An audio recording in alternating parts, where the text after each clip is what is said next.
Recording in progress. All right, so I'll call the meeting of the Transportation Circulation Committee on Thursday, April 24th to order. We'll start with a roll call. Committee Member Bakke. Committee Member Bickford. Committee Member Metzenberg. Here. Committee Member Smith. Here. Vice Chair Seedslag. Here. Chair Blackerby. Here. Committee Member Rodriguez is absent. We have a quorum. Thank you. And are there any changes to the agenda? Chair Blackerby, no changes to tonight's agenda. Great. So next we will take public comment for any item not on the agenda, but under the purview of this committee. Do we have any public comment in the room or online? Chair Blackerby, we had one electronic public comment submitted by Kay Maury, but no speakers online or in person requested. Great, yes, and that the public comment was distributed to the committee members. Kay Maury and Strong Towns, Santa Barbara. So, thank you. All right, any announcements? Yes, Chair Blackerby. I wanted to announce that we have a new committee member joining us this evening on, I guess, my right, everybody's left. It's a committee member Ian Bakke.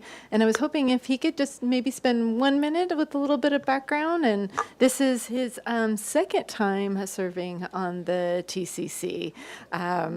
Really overlapped the pandemic time. But with that, let's see if you could just provide just a little bit of background about yourself. Yes. Hi, everyone. Great to meet y'all who I haven't met yet. Looking forward to this, and it's great to be back on this committee. As Jessica mentioned, I was on the committee for about a year, I think until about this time of year 2022 when I moved back to DC for work, and now I'm back here for good. So very excited to be involved in these efforts. I'm really excited about the items we have here today. I've grew up in Santa Barbara just by way of background, went to San Marcos High School, and then spent a while in DC before moving back here to work in state government, so to speak. So that's my background, and looking forward to learning from all of you and discussing this stuff. Thanks. Thank you and welcome. Any other announcements? No other announcements. Okay. So the consent agenda has 2 items, but we can't really just on consent elect chair and vice chair. So we'll go for the approval of minutes from our last meeting, which, believe it or not, was in October, October 24th, 2024. So a motion would be in order to adopt those minutes. If someone would like to do so. Motion to approve the minutes from October 2024. October 24th, 2024. Okay, is there a second? Second. Okay, second. And all those in favor of adopting the minutes, say aye. Aye. Aye. Okay, opposed, abstentions? I'll abstain since I wasn't here. Okay, Bakke abstains. Thank you. And then we will go to election of chair and vice chair for the calendar year of 2025. Nominations for both those positions would be in order. And you also may self-nominate if so moved. So, anyone for either of those positions? I would be open to serving in either of them, but no strong preference. Well, I'm going to try a nomination and see what happens. But I would nominate Committee Member Seedslag as chair, if she would. I will accept the nomination. Okay. And Chair Blackerby, just as way of background, besides chairing or vice chairing the meetings, just for the responsibility, or besides chairing the meetings or being a backup for the vice chair when the chair is not able to chair. There's also just a meeting commitment with me being the staff liaison to the committee that we review the agenda ahead of the hearing, usually a couple of days ahead. And so that's, if you're just wondering of time commitment, that's what it is. So if you want one more meeting in your life, that's the way to go. Okay, we'll do them one at a time. Are there any other nominations for chair? Okay. Hearing none, then I don't know if you need to do roll call or what, but there's a nomination for Committee Member Siegelaug, or Vice Chair Siegelaug, as chair. All those in favor, say aye. Aye. Aye. Aye. Okay. Opposed? Abstentions? Congratulations. All right, and then nominations for vice chair. Mr. Balke, did you say you would be willing to serve as vice chair? Yes. I will nominate Chair or Committee Member Bauke for Vice Chair. Okay. Any other nominations for vice chair? All right. No thanks. Anyone? Okay. And then, all right. So with that, there's just one nomination for Ian Balke for vice chair. So all those in favor say aye. Aye. Aye. Opposed? Abstentions? Congratulations to you both. Do you want to chair the rest of this meeting? Or do you want me to finish? This can be your, My swan song? swan song. Great. Okay, no problem. All right. So moving on to reports. Number 3 is the Milpa Street Crosswalk Safety and Sidewalk Widening Project update. Good evening. Do you want me to introduce you? Hello, everyone. Jessica Grant, Supervising Transportation Planner. I wanted to introduce Michelle Bedard, who's helping us with our team with the Milpas Street Crosswalk Safety and Sidewalk Widening Project. She was last before you about a year ago at this actually very time. So with that, I'll kick it off to Ms. Bedard to provide an update. Thank you, Ms. Grant, and good evening, committee members. I'll go ahead and get started. So for this evening, the recommendation is that the Transportation Circulation Committee receive an update on the Milpa Street Crosswalk Safety and Sidewalk Widening Project. Just as a refresher, as Jessica mentioned, we were here before you last year, but the project corridors on Milpa Street with the 500 Street intersection as the southern project boundary and Canon Perdido Street as the northern project boundary. So as you are familiar with Milpa Street, it's a busy arterial street. The access to and from Highway 101 is a contributing factor to the high traffic volumes. More than 23,000 vehicles per day. It's the second highest number of pedestrian-involved collisions, and for that reason, it is a city-designated Vision Zero priority corridor. So the project is broken down into 2 funding components. And as this slide represents, the area in red is the funding by the state's Active Transportation Program grant funded, which was awarded in 2023. And that is also funded by the Streets Maintenance Project, Streets Maintenance funding. So this graphic kind of represents the area of focus, the red being the intersections, being the primary focus for the grant funding, and the yellow and the mid-blocks for the Streets Maintenance Project portion of the project.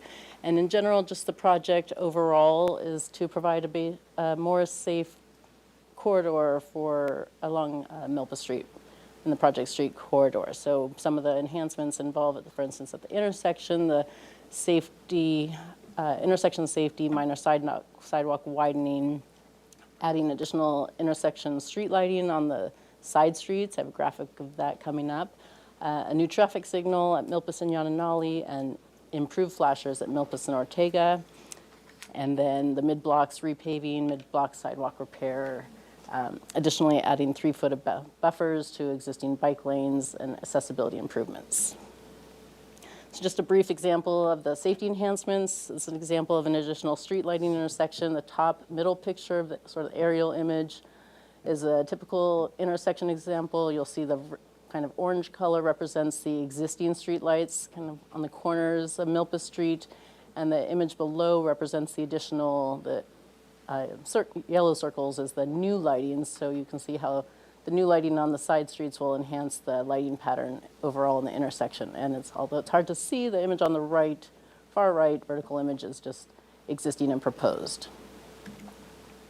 So moving along, we're going to just go through kind of a highlights of the project corridor and look at a few of the project intersections. This is starting at Cannon Perdido Street, the more northern boundary of the project. And at this area, you'll see the Cannon Perdido Streets, those are the existing curb alignments, and those will remain. The primary change in this demonstration is we'll be widening the sidewalk on the southwest corner for wider bus stop to improve safety for transit and comfortability for transit users. Another key component, again, just moving a little bit south, you can follow my cursor here. This is the De La Guerra Street intersection, where you'll have the widened sidewalks at the corners, the new street lights, the high visibility crosswalk markings, and then again, overall on the street, the new pavement markings. And here you'll notice the green conflict light striping in the intersection. That kind of helps guide cyclists and vehicles so people know where to expect bikes and bikes know where they should be. And it's also a key connection to our East Side Paseos bicycle network that parallels Milpa Street, and also along Cannon Perdido Street, which is a primary focus, access to Santa Barbara High School. So moving along to Coda Street and Haley Street, again, similar improvements with the enhanced widened sidewalks and street lighting, high visibility crosswalks. Here again, you'll notice the green striping in the intersections, Coda Street going westbound and Haley Street going eastbound. Again, this is a very part of the project, safe routes to school in general. And these two streets are existing bike lanes, but also the conflict markings in the intersection, again, just guiding people and vehicles and cyclists where they should be throughout the intersection. And again, this is good crosstown connections between East Side and downtown and the West Side neighborhoods. Moving along, so this is just a nice, unlike the plan view we just saw, this is more view of a street view, and you'll see the existing intersection at Coda Street, existing image on the left and the proposed image on the right. Again, noticing the existing bike lane, but new paving, freshen that up, and then adding the green conflict striping in the intersection. Haley Street moving down, this nice image you can see on the right, the proposed widened sidewalks, new street lighting. Montecito Street to Yananali Street, you'll see again, more visibility of the high visibility crosswalks, street lighting, widened sidewalks at corners and bus stops. Yananali Street, one change from last year, this was proposed. This is an existing non-signalized intersection at Yananali and Milpas, and it has an existing rapid flashing beacon for pedestrians. Previously, it was going to be a proposed mast arm rapid flashing beacon, and the change now is our traffic engineer evaluated the intersection, and it does warrant a traffic signal. So Nice. traffic signal is proposed now at the Milpas and Yananali Street intersection. Great. So again, visual images from the street, you'll see on the left existing and the proposed on the right. It's kind of hard to see, but you can kind of see the street traffic signal. And then, of course, the widened sidewalks on the right side of the street. And then moving down again, Milpas, it's Mason on the left and Quinientos Street on the right. Quinientos, the southern border of the project corridor. And again, just similar improvements with the crosswalks and street lighting and widened sidewalks and better pavement markings. And again, a nice visual image of Mason Street with the proposed on the right. Next, we'll get into the process for tree analysis. And as you're aware, Milpa Street is a great example of a well-defined tree canopy, beautiful tree canopy corridor. So with that, the tree analysis was very methodical in how we went about the analysis for existing trees. And we went through, worked closely as one city, working with the Parks and Recreation Division, Forestry Division, Parks, Risk Management. We had a consultant arborist focusing on the health of the existing trees, consultant certified access specialist looking at the trees for safety, for accessibility, and making sure there can be minimum safe accessibility access, and our city traffic engineer looking at intersections for safety of sightlines at intersections. So again, it was a very methodical process, and what it came down to is the accessibility for meeting the Minimum Americans with Disabilities Act. You have to have a minimum 36-inch sidewalk width that's on the ground. So if you have a person in like pushing a stroller or in a wheelchair, they have to have minimum 36 inches to kind of navigate around on the sidewalk. And then the minimum vertical height clearance is for those tall folks, unlike myself. If you're walking down Milpas Street, you'll notice some of the trees have a branch that kind of sticks out at vertical height. And there has to be a minimum 36 inches in width at 80 inches in height. So people with limited visibility don't hit their head as they're walking down the street. Again, pedestrian safety, looking at the sightlines at the intersections to make sure that people both can see vehicles and pedestrians or cyclists at the intersection. And the final tree removal category was just trees within the existing proposed project enhancement areas. So in summary, the trees, there are 95 existing trees within the project corridor. We're happy to say only 13 are proposed to be removed. It was hard to remove any for us as well, but 8 were identified for safety and accessibility purposes that we just discussed, the minimum 36-inch minimum ADA widths and vertical height clearance, and then the 5 trees within the proposed intersection enhancements. That said, while we were doing the tree analysis, we also evaluated opportunities for new tree planting locations, and I'll get into that in the next slide, or in a couple slides. So this is just a visual graphic of the proposed tree removals. It's, again, kind of hard to see, but it just gives you a visual representation of where the trees, existing trees are proposed to be removed, where they are, what their purpose, what their reasoning for removal is. So for example, the image in blue, the trees in blue are the vertical obstruction, trees in yellow are the sightline obstruction, the trees in this kind of more golden color are the sidewalk width obstruction, and the trees in gray are the ones within the existing intersection enhancement areas. And again, just for visual purposes to kind of understand the existing tree canopy, this is a demonstration just to show you the existing trees to remain.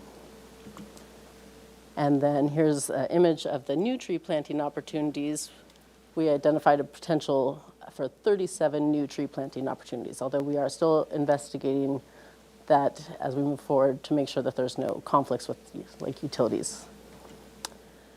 And a nice overall image of kind of those 3 images, those last images combined, just shows you the existing trees to remain in green, those proposed to be removed in gray, and the new proposed potential tree locations as the blue dots. And then just as an overall view here of the process, so after we did the internal review, we went through the street tree committee review. That was last fall in November. Then we went on to the Parks and Recreation Commission in January of this year. At that meeting, Parks and Recreation Commission approved the project to remove the 13 trees, and they had a condition to propose a minimum of 30 new trees to propose new plantings. That approval was appealed by a resident. So in March of this year, we went to the City Council to review the appeal hearing. City Council reviewed the applicants and the project and denied the residents' appeal, upholding the Parks and Recreation Commission approval of the project.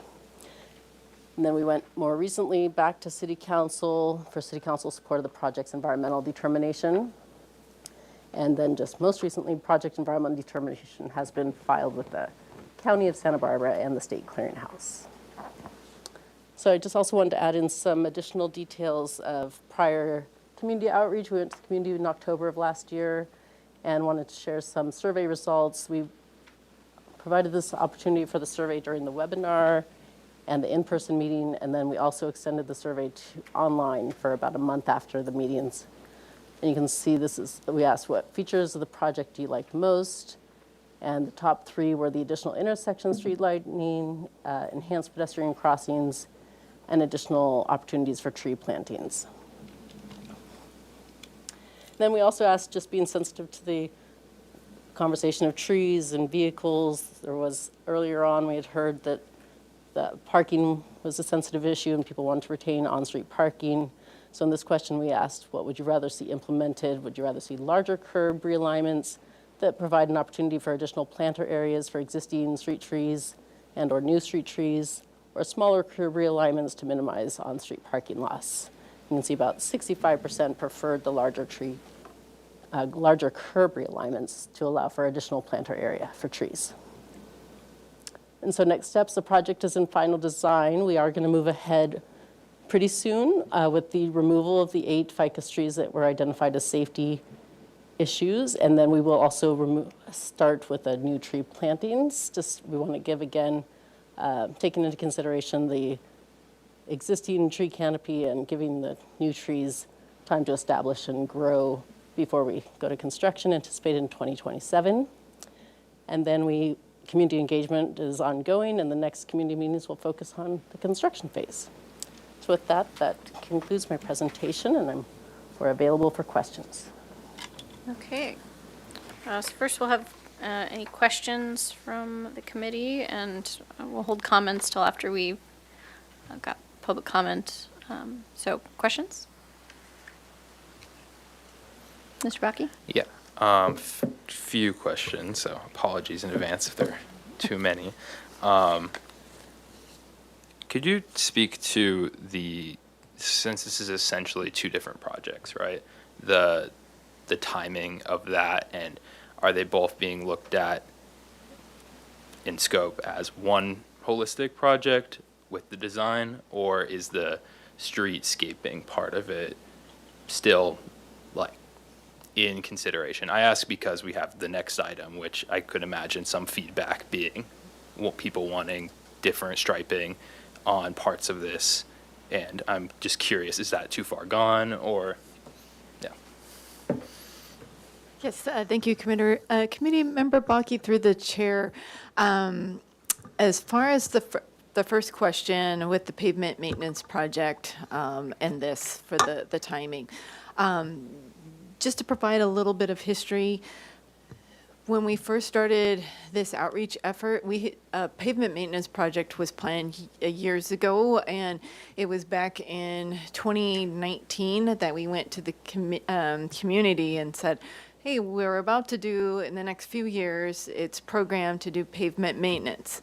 But we think there's going to be more than pavement maintenance needed along this corridor. We, of course, plays into the next item's topic of collision analysis, but we know that this corridor had a lot of collision patterns, a lot of vehicle versus pedestrian, and so we had a lot of outreach over the past few years for that to really go beyond your standard pavement maintenance project. And then that was sort of the birth from the community was establishing an overall corridor-wide plan. And then we had received council approval to move forward with grant funding to try to seek grant funding for that larger corridor plan. And we submitted an application back in 2020. And then unfortunately that was not successful. And we had met with the California Transportation Commission staff at the time and said, how can we make this project more competitive? And their recommendation was to reduce the scope, focus more on the intersections, because it wasn't hitting there's rubrics for that grant source of transformative project.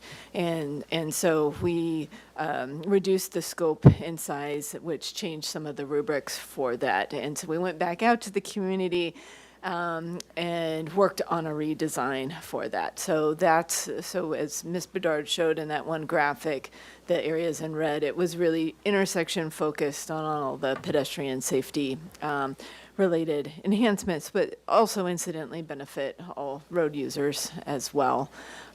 So that's sort of in a nutshell of where we landed on, and we were, after receiving council approval again for the reduced scope, we were lucky to receive the grant. So the last time Ms. Bedard was here about a year ago was an update to the committee just of reviewing what we received the grant funding for. And then as far as for the pavement maintenance and the active transportation funding grant, it would all be done at the same time. It's essentially we do the intersection improvements and then sort of lay out the new carpet, so to speak, on the pavement, and then that's when comes in all the high visibility pavement markings, et cetera. Yeah, I guess just a follow-up to that. So for the yellow part, I guess on the diagram we saw earlier, Yes. specifically Yeah. the new carpet, is that design more or less final, or is that something that could be, we got some comment, right, specific to that portion of it? I'm just curious if there's still room in the process for things like that to be considered, or would that be too disruptive for the overall project at this There point? was a community conversation going further back before 2019. There had been a prior safety project on Milpas that was implemented that essentially from the Cannon Perdido to Coda Street, where we did have a lane reduction, and we installed the on-street bike lanes. And so there was a conversation with the community, do we take some of those same on-street bike lanes and go further towards the roundabout? And the just from the community and direction from city council was to not move forward with that for a few reasons. We do have really high roadway volumes here going to Highway 101, and it was to sort of keep the heavier traffic on Milpas, as opposed to, because as soon as you do some of the lane reductions, then you have to spread the traffic. Well, as soon as you spread it in either direction in the east side neighborhood, then there would be more impacts associated with that. And so the general community census at that time was to not do any lane reductions any further on Milpas. That was 20, and then through to now, that had been an ongoing conversation. But I do want to point out that as part of that conversation, it wasn't to do nothing. That also played into the bicycle master planning effort, and it was really to have a parallel bike facility. So that's the Alisos Bike Friendly Street, also known as the East Side Paseos. So that basically was designated as the main thoroughfare for cyclists, although cyclists are allowed, obviously are allowed on Milpas Street, but that was, we wanted to have a lower vehicular volume street for kids to get to and from the junior high school, and nearby elementary schools. So that's a little background on that. No, I appreciate it. Couple other questions. I did a kind of spontaneous personal site visit yesterday afternoon, and I noticed on Haley Street, kind of on the north side of the intersection, the treatment in the crosswalk is the same sort of brick material that's in the sidewalk, and it looks like that's getting removed. I'm just curious about that, like how that We're was thought about. Yeah. elated to say that it will be removed. It is, Yay. and it will be replaced. So that's the before as we know it now, and it just has not been a great surface, and of course, the wear and tear on it does not look great. We will, with the pavement maintenance, be able to remove all of that and then install the high visibility crossings, so the intersections really pop. And do you happen to know why it was done that way originally? Was it like a aesthetic thing, or was it like we want a rougher surface for the crosswalk safety kind of thing? That's a great question, and I don't know the history for that as to timeframes. There had been Milpas Haley design guidelines years ago, and I don't know if it tied into that at that time. I would have to dig in more on some of the capital improvement drawings to see if we could find when it was originally installed. Gotcha. Okay. Just a few more questions. I've seen kind of on the latest bike facilities map for the city that the area between Coda and Cantos is not labeled as class 3, but in some of the other diagrams I've seen, it is labeled as a class 3 facility. So I'm just curious about the city's thinking about that part of Milpas, whether or not like it's still, I mean, I imagine it was pre-Alisos that it was called that. You can see some signs there that say, you know, bikes may use the full lane on parts of it. So I'm just curious what the status is there.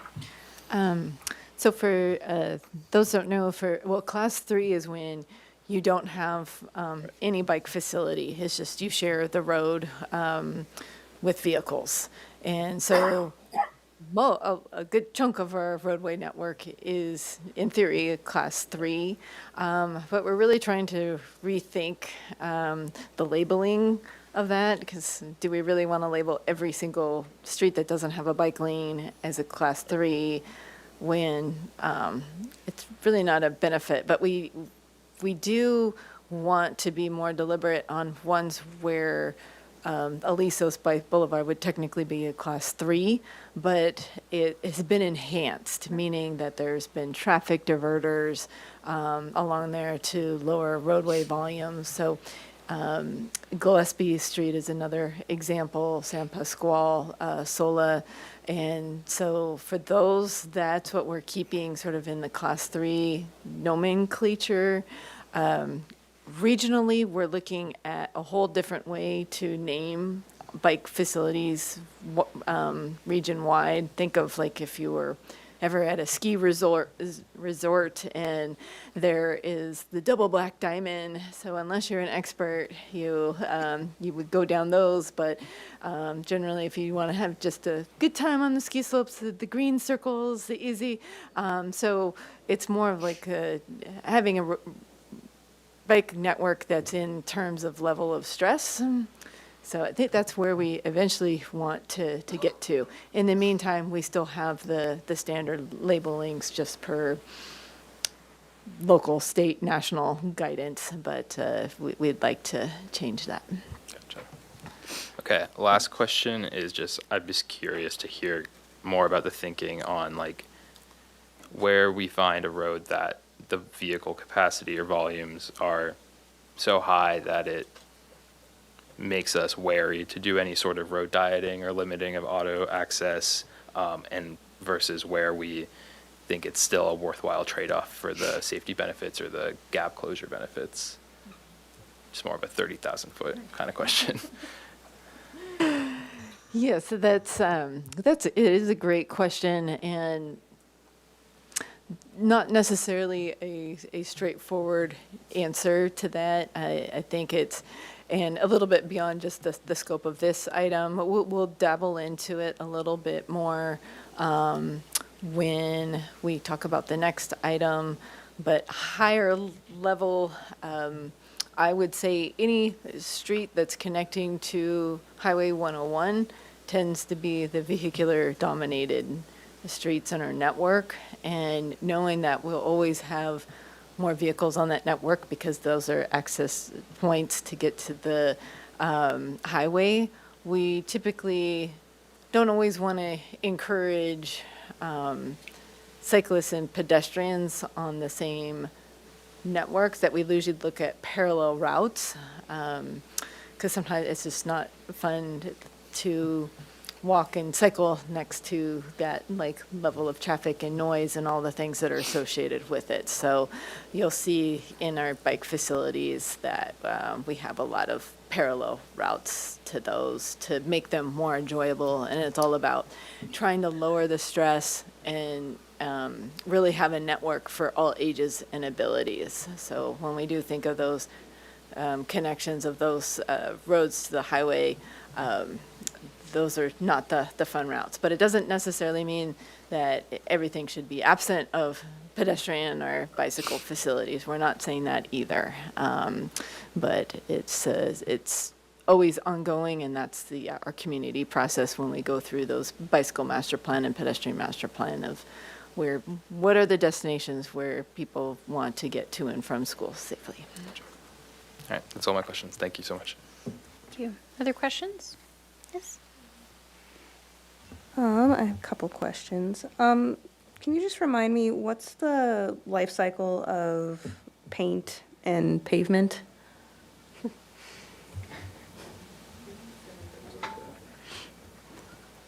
I'll bring up our traffic engineer, Mr. Bailey, just to answer us for the life cycle of the high visibility, probably the high visibility crosswalks, and then maybe some of the green conflict striping as well. Yeah. On the pavement? You mentioned pavement as well, I believe? Yeah. Mm-hmm. So pavement can last, grind and overlay can last 30 to 40 years if it has intermediate slurry seal type treatments. If it's not maintained along the way, it doesn't have preventative maintenance cycle, it'll deteriorate much faster. We don't use paint for street markings anymore. We use a material called thermoplastic. It's much more durable. The thermoplastic on Cliff Drive, for example, was installed in 2011, and it's due for replacement, but just to give you a sense for how long it can last. The green markings, again, it really depends on what type of material is used, how much traffic is driving over it, but it can last approximately the same if it's not exposed to a lot of turning movements and shear from tires and everything like that. So it's a lot of variables. It just really depends on how much the markings are being driven over or whether they're off to the side. I remember when I think back in October, we were talking about, for the budget cycle, kind of continuing with the pavement maintenance and keeping up on these. And I guess I'm specifically kind of looking at this Haley Street one that you pointed out. Does look a little rough on that intersection, and I think you were saying that the area was due anyway. And so I think, is the city catching up for this sort of maintenance? Like a lot of this work is new. Okay, yeah, it's not paint, but yeah, it's new markings. And will that continue to be sort of this high quality, or is it gonna kind of drift back, or what's the sort of? When we do projects, they go in with high quality markings. The ability to maintain them will just depend on future budgets. Yeah, okay. All right, I think that is that. And then my next question on a separate note, how do you decide on the new planting opportunities, the potential sites for new trees? How is that determined?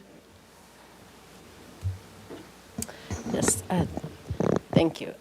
So we worked with the city arborist on that, and we kind of just looked at size-wise and, looked at the project scope, and again, looking at the type of tree, what, minimum areas needed for variety of tree species. But a lot of the, several of some of the spaces that were identified were former tree locations where trees had been previously removed for some reason or another, not part of this project.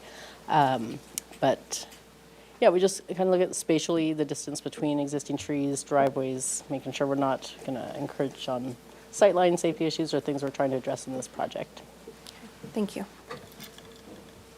And then just to add that there are urban forest guidelines for tree species, and we knew with this project that we didn't want to continue on with the ficus species, and so that's part of the Streets Tree Committee process and Parks and Rec process, where they actually recommended 4 different tree species. So we'll be, again, working with the city arborist on that as far as for the density and size of those trees. But all of the tree species, and I know I have it in front of me, but it's water gum, Sydney red gum, New Zealand Christmas tree, which there's some out there along Milpas now, and the African fern pine tree. All of those are canopy trees, because it was, again, very important to the community and just for the walking environment to still have that nice cover. And it also helps with the traffic calming as well. Great. Other questions? Yes? I have a follow-up for Derek, actually.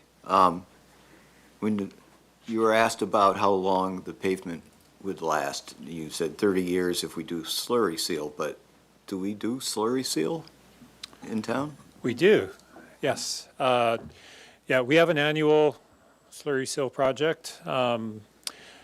The slurry seal projects that you'll see are typically on streets that were paved 8 to 10 years ago. So up until recently, there weren't a lot of streets that were paved 8 to 10 years ago. And then when Measure C passed in late 2017, we really started to ramp up our overlay projects. So yes, you'll start to see even more slurry seal projects in the coming years. Okay, that explains why I haven't been seeing it. Yeah. That was, Yeah, the city was overly reliant on slurry seal for many years, just due to a really constrained budget.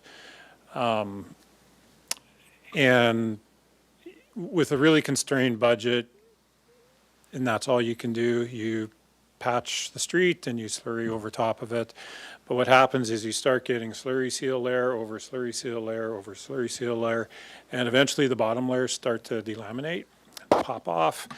So it's really not a good strategy. It was what you do with a limited budget, but now that we're in a better financial position to do the grind and overlays, we'll have much better roads for our residents. Thank you. Other questions? I have one I forgot. Okay.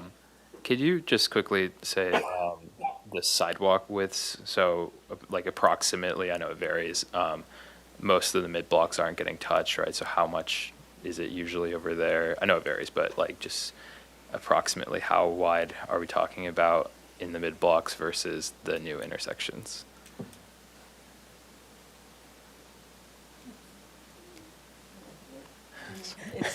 It does, yes, thank you. It does vary and it does range, but generally the current standards is generally minimum 6 feet, and it's likely to be in the mid-block areas and in areas where it doesn't currently meet that, but in areas where the sidewalk is widening at the intersections, I think at one of the largest points is Haley Street, and it's up to 14 or 15 feet at one corner. I think it was the northwest corner. Yeah, and we're really trying to get more real estate, especially for we have high transit usage along this corridor, and really anywhere where there's the existing bus stops, there's not a lot of sidewalk room, and so it's just to provide more space.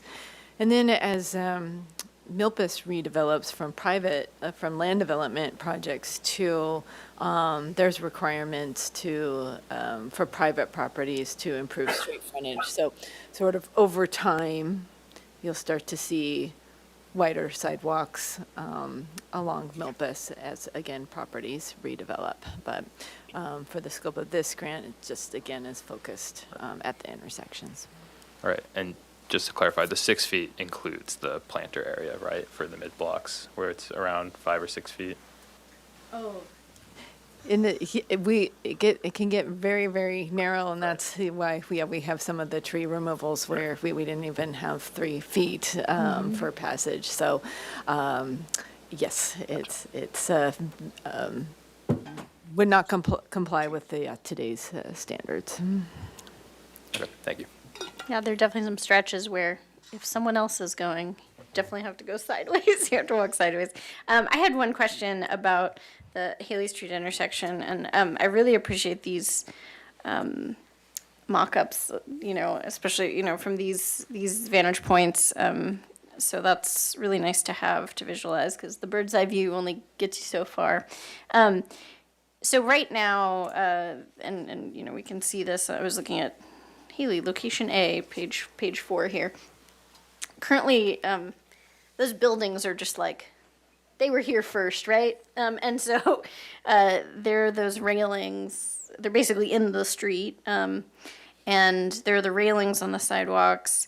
And it doesn't seem like there's going to be much, like, right there where those buildings are. I mean, the sidewalks aren't, it doesn't seem like they're really widening maybe at all. The right turn from Haley onto Milpas, it looks like in the plan view that is there hardscape on either side of that? And so it seems to me that the right-hand turn is going to be wider because it's moving over. Maybe this is a Derek Bailey question. So that people will have a wider turn, because right now there's a lot of, speaking of tire rubber on on a curb right there. There's quite a lot there on that corner. Is that the idea, to move them sort of more to the left on Haley so that they can make a wider turn, and then you don't need those sort of barriers on the sidewalk? And I'm curious about the other side of the street as well. Thank you. Good question. The sidewalks, as you're looking at the image on the right, so the south side of Milpas and Haley intersection, they are going to be widened by about 2 feet Okay. each. There is a little bit of room, so there'll be a more standard width sidewalk, not with a parkway, but they will be a little bit wider.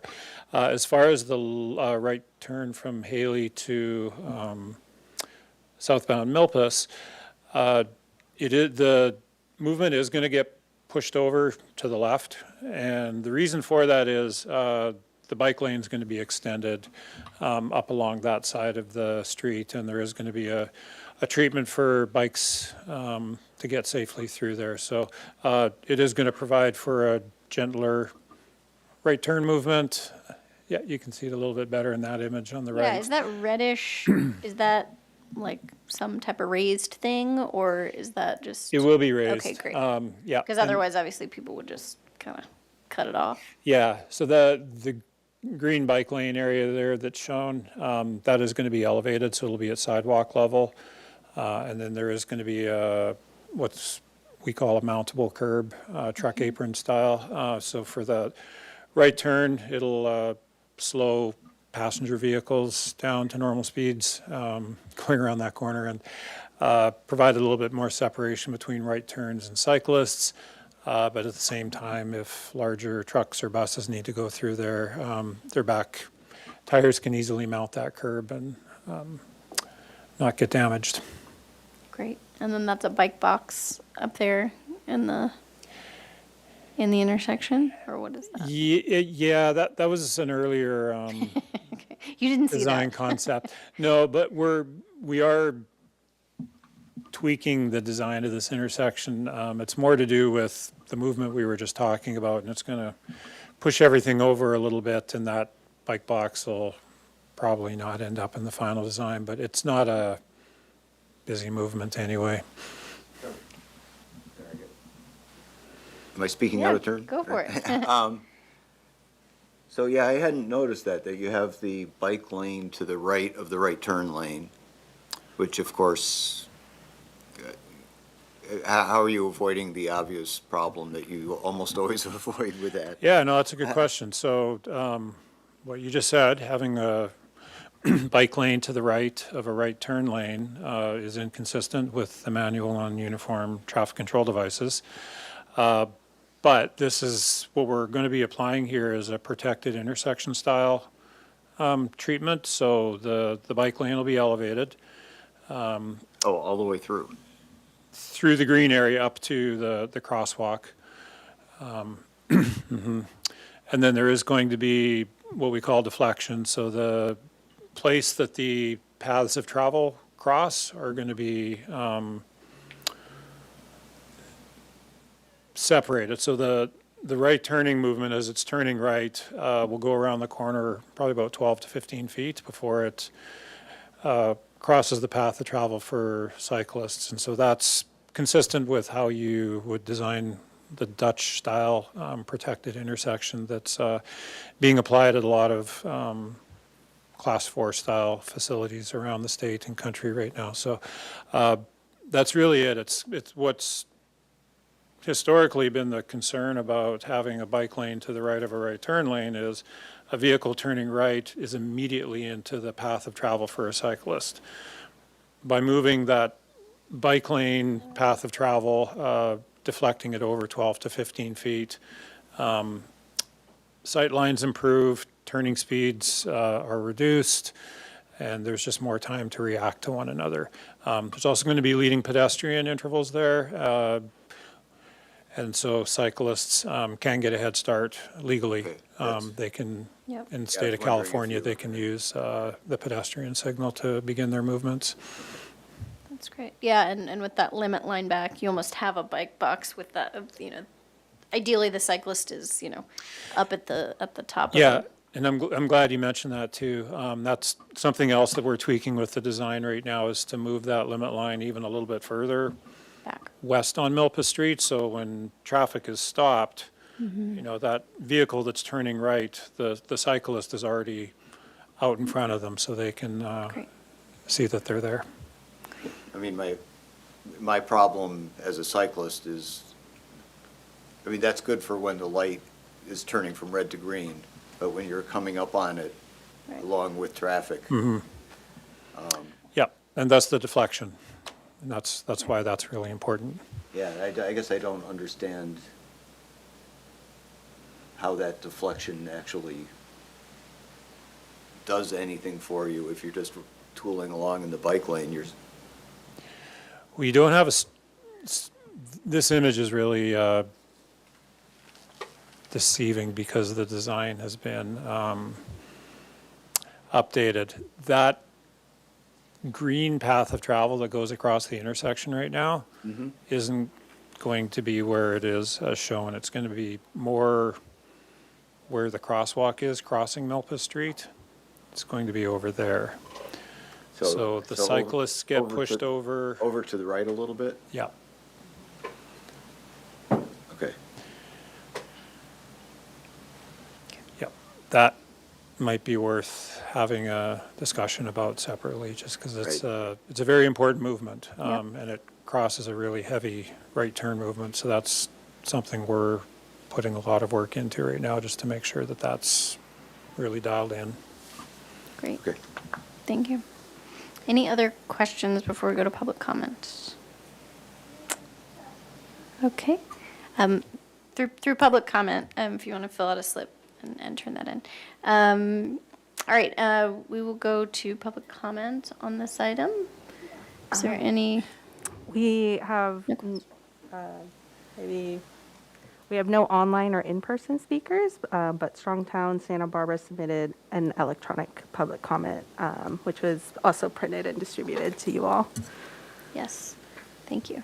And those in the audience of wishing, if you do want to speak on the item, there's a little comment card right to your left, but Yeah, and we can we wait can for you to fill it out and Yes. play for time here.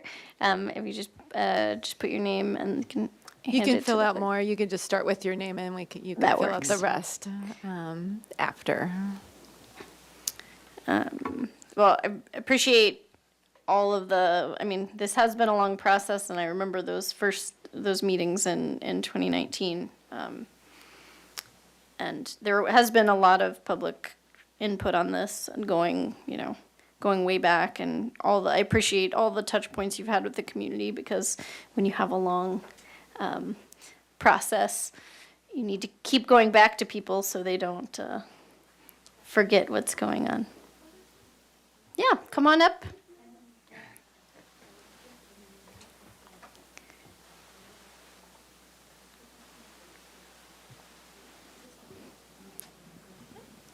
Hi. Hi. I was just wondering, I don't know if anyone knows the answer to this, but in the forms of actual construction, when it's happening, obviously Milpas is really busy, and especially, like, I'm a high school student, there's tons of kids driving to school every day.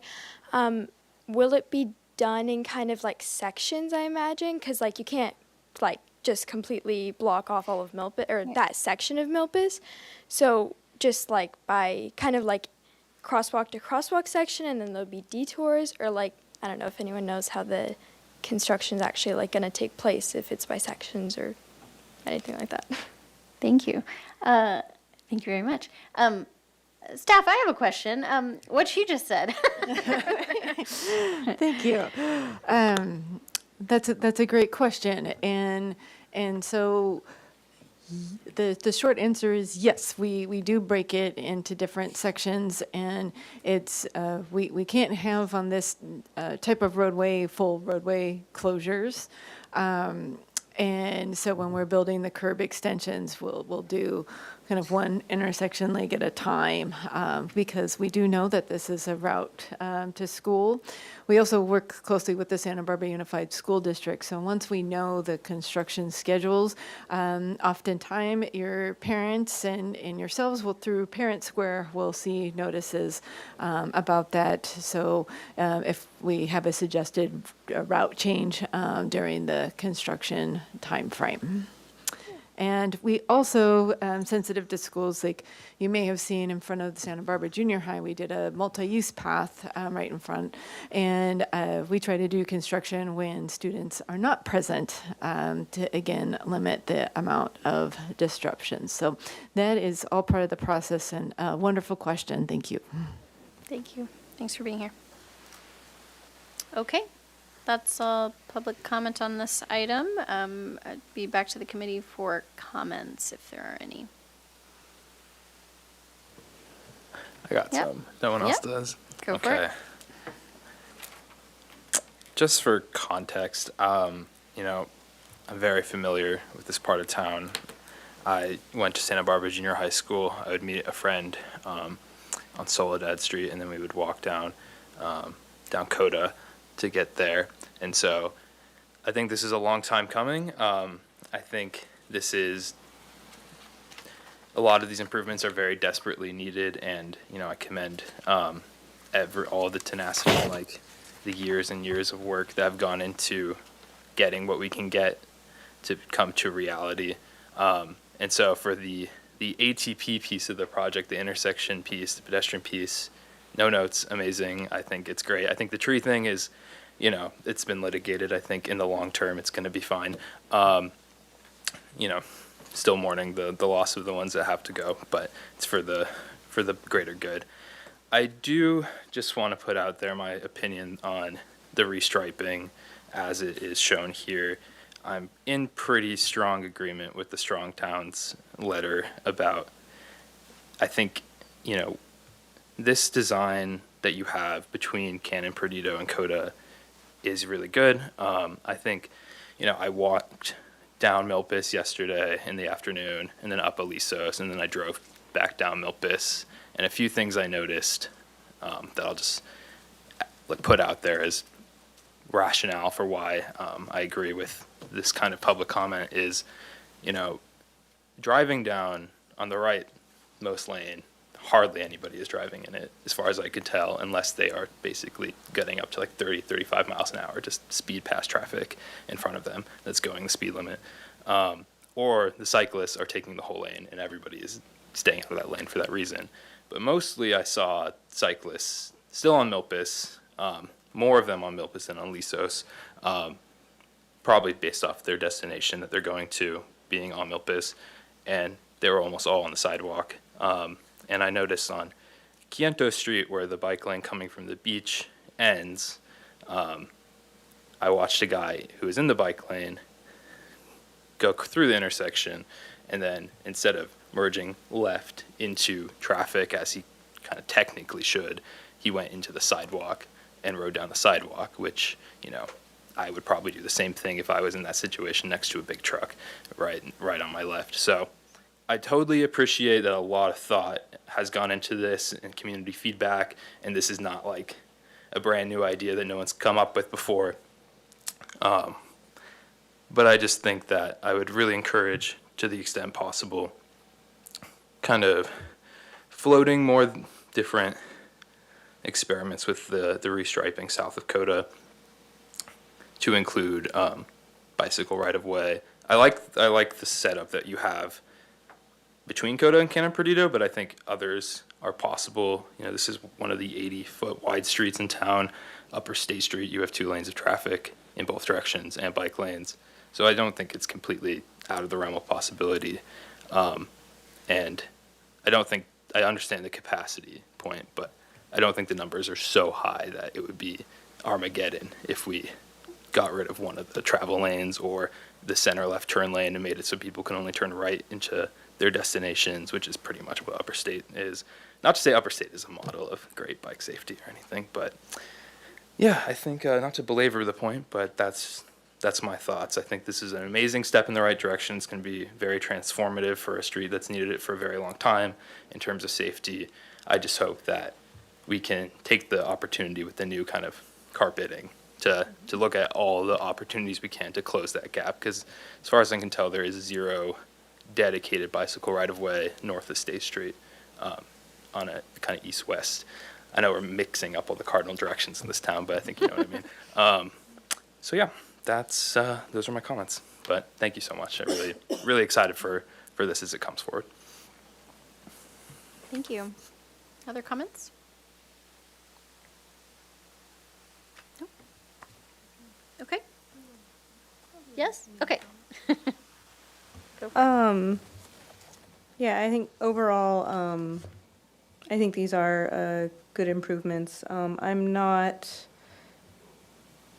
closely familiar with some of these sections. I'm not on them that often, so I'll defer to others on the exact details.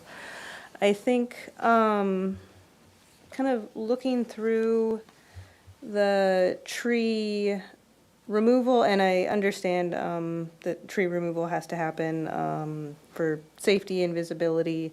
I definitely know there's some spots around town where there's a tree blocking a sign or a turn and does create a safety hazard.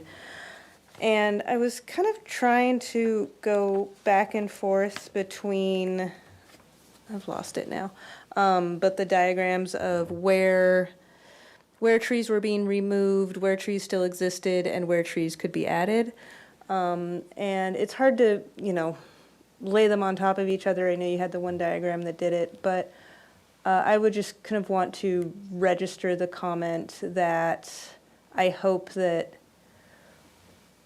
where trees, when I was looking at just where trees were being removed and where they could be added, it seemed like where they could be added were not always in the same spot as where they were being removed.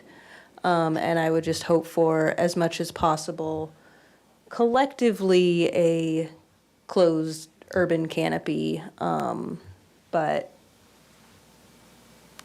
and not necessarily, say that, well, we're adding this tree like 2 blocks up from where we removed one. That I don't think that's the same impact. So I would like to have trees added to openings that either already exist or are being created as much as possible. Because I assume you're probably not planting all 37 of the new trees. So when you're deciding which ones to plant, that would be my priority.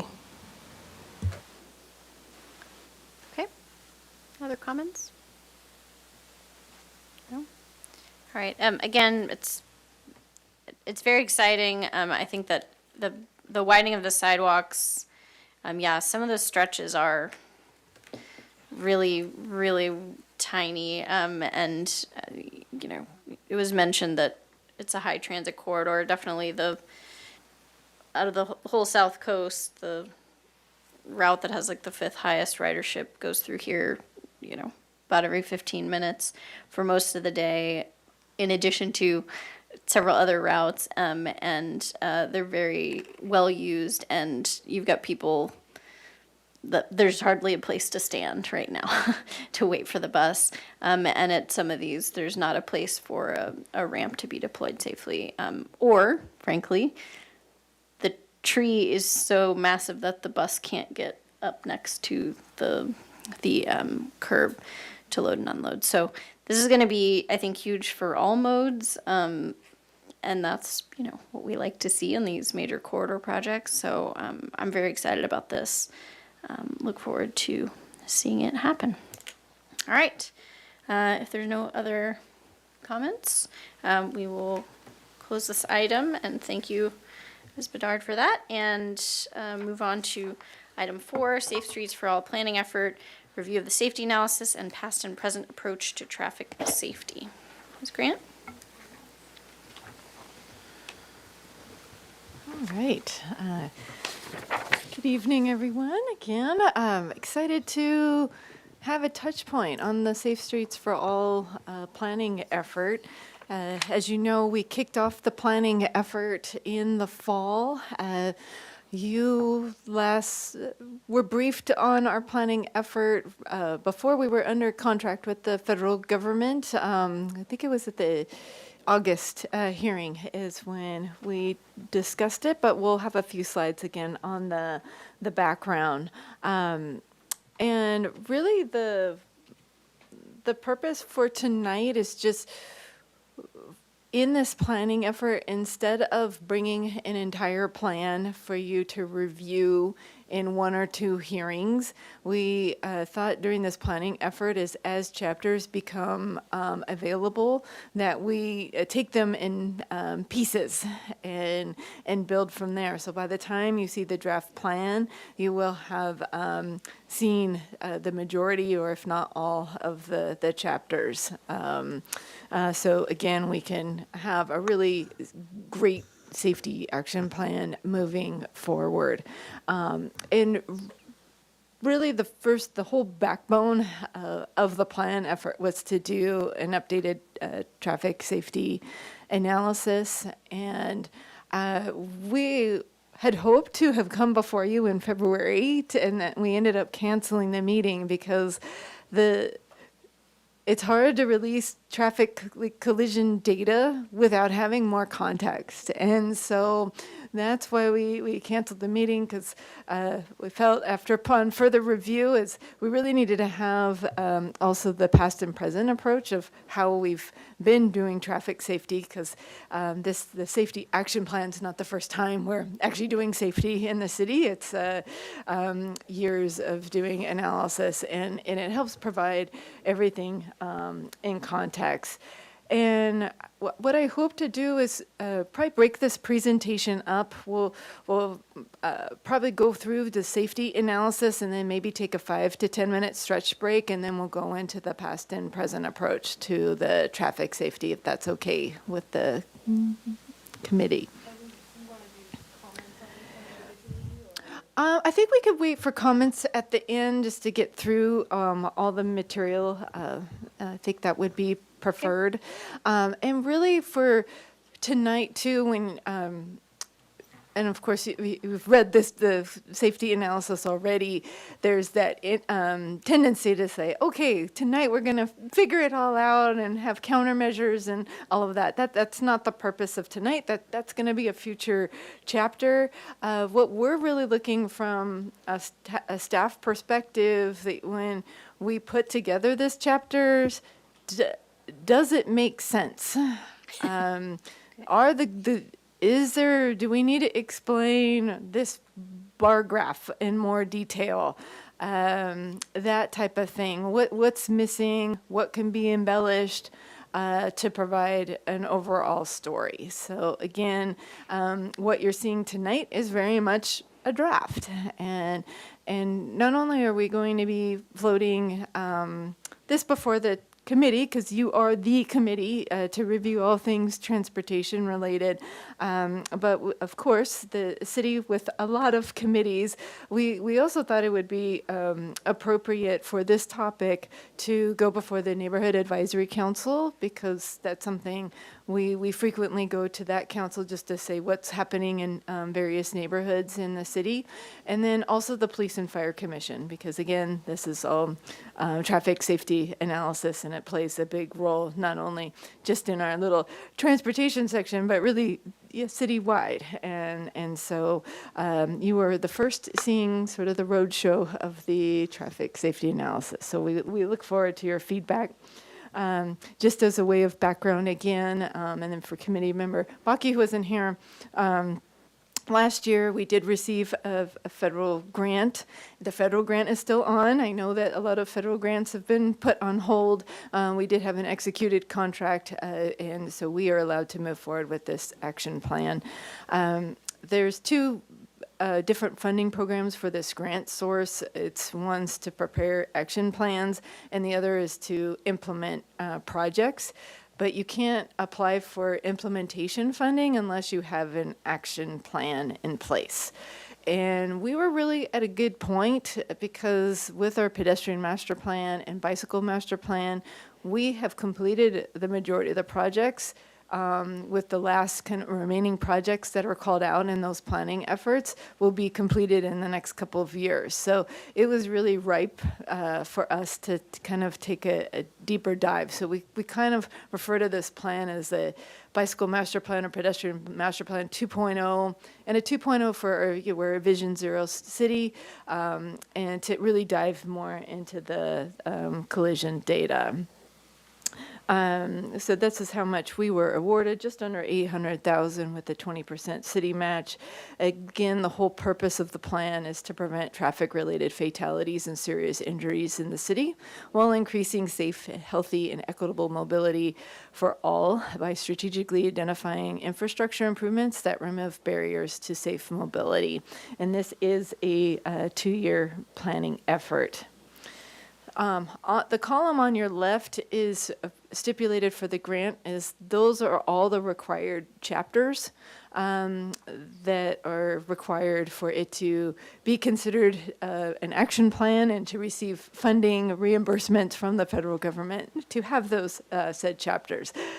So again, really the safety analysis is the big one that sets up the context for the rest of the plan. But you can also have additional chapters. And so one of the additional chapters that's also before you tonight is that past and present approach to traffic safety, just to provide context to where we've been and where we're at now. And then later on in future TCC meetings, we'll have a focus on safe routes to school. So let's dive into the safety analysis chapter. Just these are basically the subcomponents of the chapter about the safety data.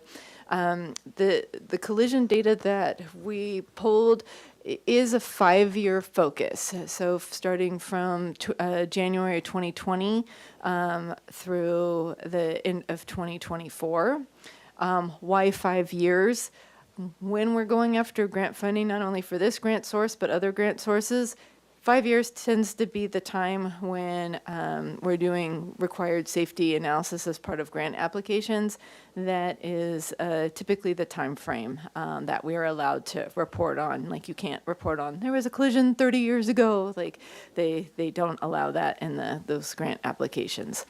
And then, we'll highlight just understanding what the collision severity, sort of what the collision trends we're seeing. Of course, a really big focus is on our vulnerable users on the roadway network, which is pedestrians, cyclists, and motorcyclists. And then all of this kind of culminates into a high injury network. And let's dive into the data. So understanding collision severity, there are 5 different ways to assess a collision severity. And really our focus in understanding collision patterns, if we have limited resources, if we had to address, we're really targeting where there has been roadway collision fatalities and severe injuries. Once you get down to like the property damage only, you don't necessarily see police reports. Sometimes you do, sometimes you don't. It's not really a good level to really understand the collision patterns. So again, the top 2 are the focus. in your chapter, there is a ton of graphs and charts. I do not have all of them here tonight in the PowerPoint, but you're also welcome to, we can bring up the plan if there was something that I'm not covering. I do want to point out in the lower right-hand side, a big thank you to Nami. She has all the referencing pages of the attachment where I am pulling this graph from. This is actually going beyond here I'm talking about 5 years, but we also do look at long-term collision trends. And we're unfortunately starting to tick up in the level of collisions. And what I also want to point out, because it's a common misperception that, oh, well, it's higher levels of, we have more people now in Santa Barbara and higher traffic volumes, so that's why we have higher collisions. But we actually are finding that our traffic has not rebounded since the pandemic. We're still at lower levels.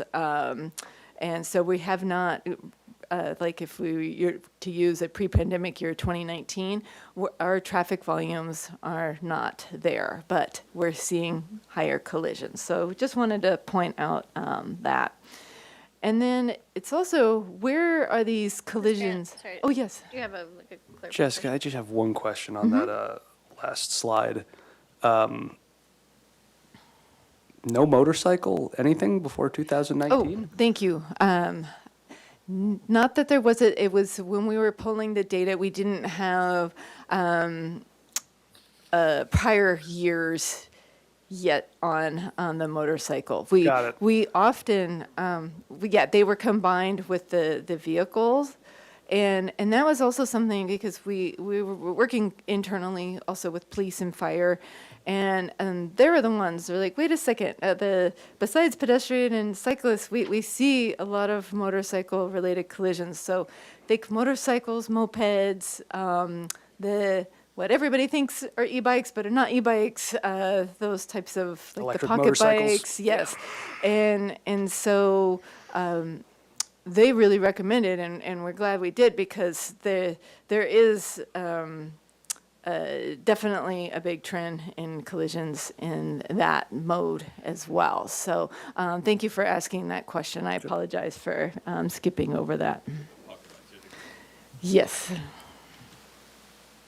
So where are the collisions happening?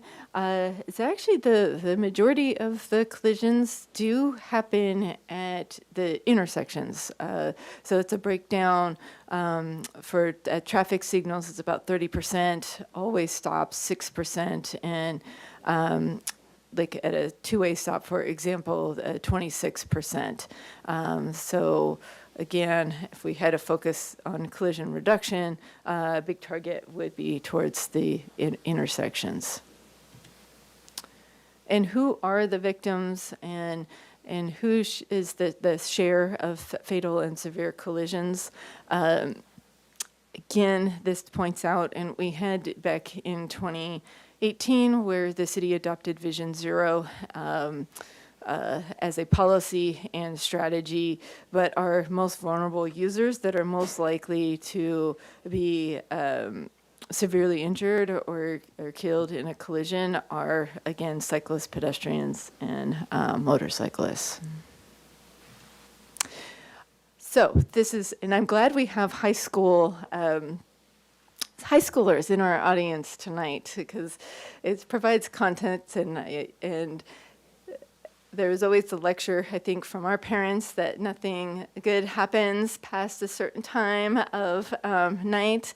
And this is you're more likely to suffer from a severe injury or fatality in the evening hours. So that's what this graph is showing. So the 15% that is in the midnight to 6 a.m. Time frame. Even though there's the number of collisions are the highest from noon to 6 p.m., again, for the fatal and severe injuries, it is significantly higher in that time frame. And second highest being 6 p.m. to midnight.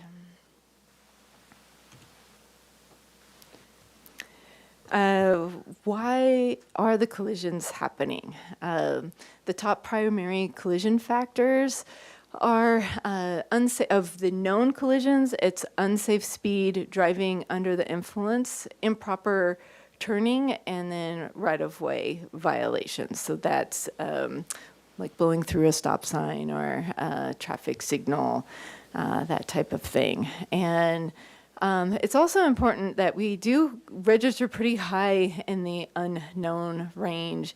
Sometimes later on, collision data, or there could be even further delay of where eventually a primary collision factor is shown. But we do want to show that it is a representative statistic.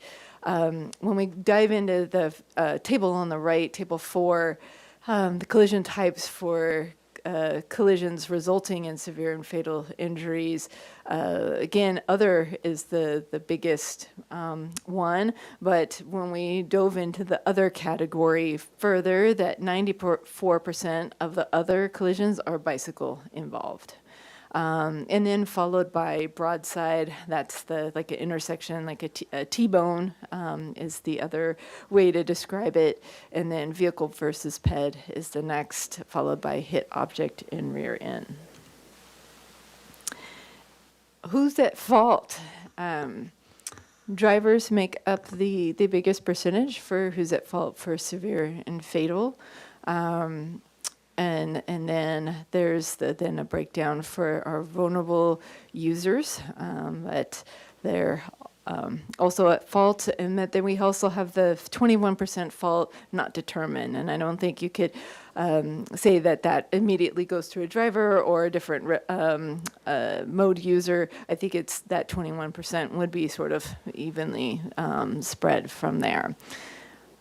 The chart on the right, it's a little bit small, but we thought this was really interesting when we think about like education, is the party at fault of where they live. Because we are a tourist town, I think it's easy for residents to point the finger and say, oh, well, it's of course all the LA drivers that are causing all the problems, or insert whatever location.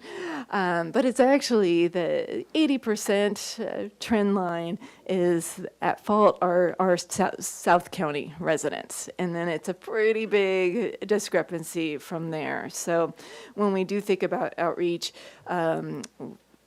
our audience is our South County. Now let's dive into the vulnerable users.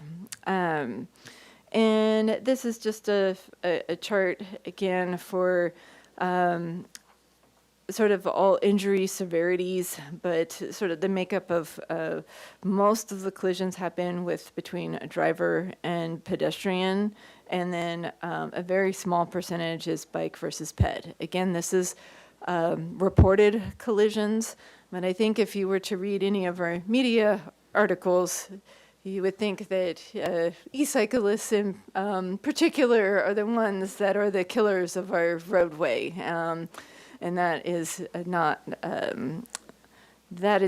the correct story for that. But we will dive into e-bikes in the next slide. And then the image on your right is just showing sort of the density of where the collisions are happening. I did want to highlight that besides this, the drivers are at fault for the majority of the pedestrian-involved collisions, about 57%. And the majority of this happen is about 62. I think we had 72. It's actually 62% happen at the intersections. So let's go on to bicycle involved. Again, a similar graphic to the pedestrian, just showing, again, our vulnerable users. So this is a graphic just showing between bikes, or the non-e-bikes, I like to call them the acoustic bikes, and the e-bikes. I want to point out that really nationwide, there wasn't data collected really until 2022, and it wasn't a full year of 2022. So it really started to be coded where we're starting to get more data about e-bikes. And so we'll continue to do so.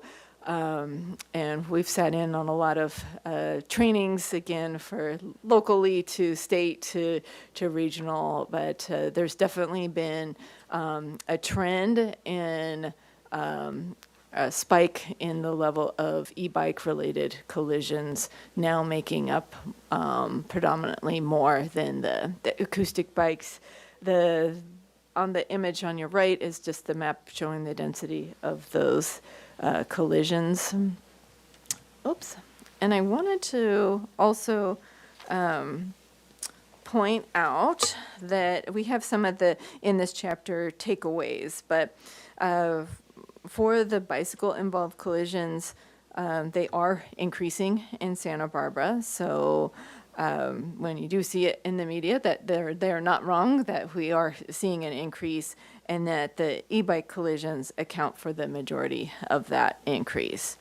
Drivers are at fault the majority of the time, but the proportion of fault of e-bikes is increasing.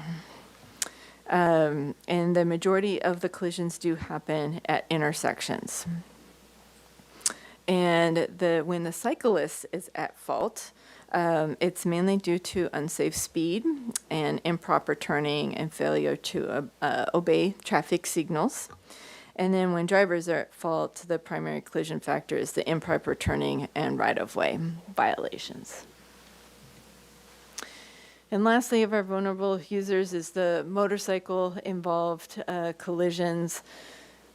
And again, we wanted to separate out kind of motorcycle between that and involved with another mode user, and then some that are just the solo collisions too. We do have a separate statistic too for cyclists. Again, I didn't want to bring up every single graph, but it's always interesting to know that information. And when the motorcyclist is at fault, it's an unsafe speed, improper turning, and driving under the influence. When the other party is at fault, it's a right-of-way violation, improper turning are kind of the biggest themes.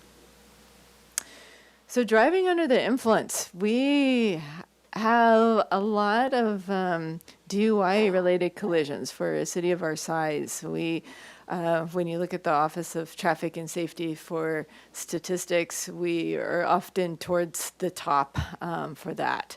And so it's definitely screams that we need to do additional enforcement, education. What I thought of this graphic shows sort of the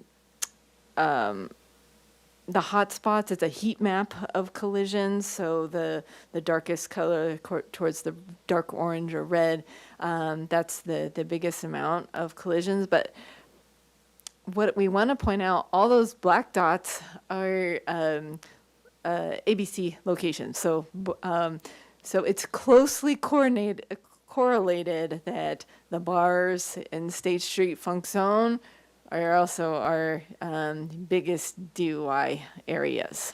So that is something, again, as we go through this planning effort to really try to tackle that. And driving under the influence is not always alcohol. It could be other drugs or prescription drugs, etc. But it is, we did want to show this graphic because we think it's really interesting. It's fascinating. I have two questions. There's two dots out away from everything, like along Las Positas. One by the roundabout and the other, like, I don't know, it looks like kind of by where Puerto Suelo touches Las Positas, if I'm looking there correctly. What's going on there? That's not near anything. I think that might be, I'll need to confirm those locations. One of those dots, I think, would be in some of the senior housing or community where they would have events. Oh, the seniors. Or having, yes, alcohol. Gotcha. Fun. Okay. Yes. And I think the other one, it's the same situation. But I can confirm that in our data. Can I ask a quick question? First, yeah, that is Valle Verde and Hidden Valley, and the Yes. other one is probably the Boathouse restaurant. Yes. very familiar with that part of Yes. town. Does this include people who are like pulled over who didn't get involved in a collision or any other sort of DUI related enforcement? These are the ones that it did result in a collision. We do have some for tickets in the past and present approach. We have some more of that data. Gotcha. Thank you. But that's a good point as we put these together to try to put the context to add a few more bullets to that narrative. Great. So all of this, basically, all the collision data, one of the things that we really wanted to put together is called a high injury network. There's a lot of other jurisdictions that have done this in their, you'll see, ours is called an active or safety action plan or Safe Streets for All action plan. You might also see these in a local safety plan, a Vision Zero plan. It's all sort of the same nomenclature, but it's basically showing that the top 20% of the roadway, and we have about 259 roadway miles. So the top 20% of that, this is where you see red and orange. That's where we have the highest density of collisions. And that actually, where it's mapped along this, makes up 85% of our severe and fatal. So when you think of cities, we're not booming with excess budget. Where we put our resources needs to really focus in these high injury networks. Another bonus to having an adopted high injury network is you can also automatically reduce speeds by 5%. So you may have noticed if you've been out to Goleta that some of the, like along Calle Real and then Cathedral Oaks, has recently been reduced by 5 miles per hour. And that is because they have an adopted high injury network. And by recent legislation, you can reduce the speed. So that is another incentive for having that. So again, for trends, looking higher level, we've when we originally first started this, what 5 year do we start? Because we technically started to pull some data in 2024. So 2024 hadn't ended yet. And, but Mr. Bailey, our traffic engineer, who sees the collision reports coming in, he's like, we need to have 2024 as a representative year because we had a big spike and need to kind of understand that more. That red line is the trend line. We don't have the 2024 data yet, but by the time you see this plan put together, we hope to have that. We think rest of California is trending upwards as well, but probably not as high as the spike that we saw last year.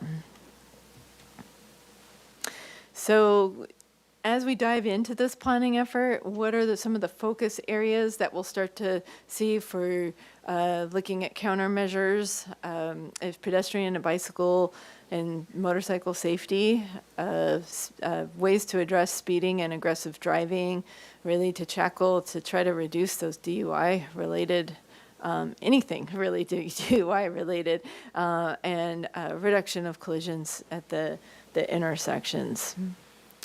So that is, I think if we do a little stretch break and then we can come back and then we'll provide a little bit more context as to what we've been doing. And I'm excited to tell that story as well. But I want to just sit for a few minutes with the collision. So, yeah. 7:03, come back at 7:08? Yes. Okay, thank you.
our little break. We'll come on back and go to the other chapter.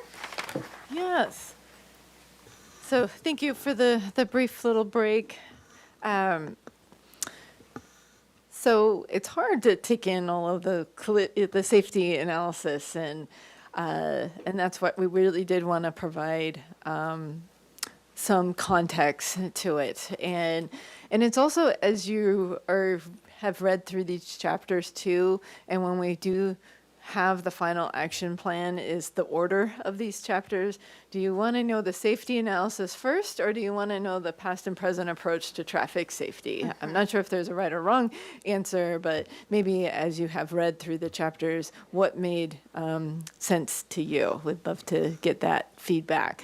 So when we think about traffic safety, it's really multi-pronged, and you often hear of the 4 E's, the 5 E's, it just depends on the jurisdiction. We're focusing on 7 E's to explain how we've approached traffic safety from an engineering perspective.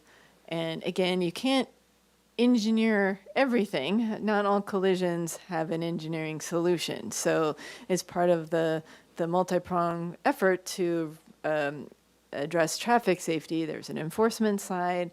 Emergency access, it's really looking at the post-crash care, that you're not ending up with multiple other collisions because of seeing that collision, and then different things as we think about emergency access, and of course education and encouragement, equity and evaluation.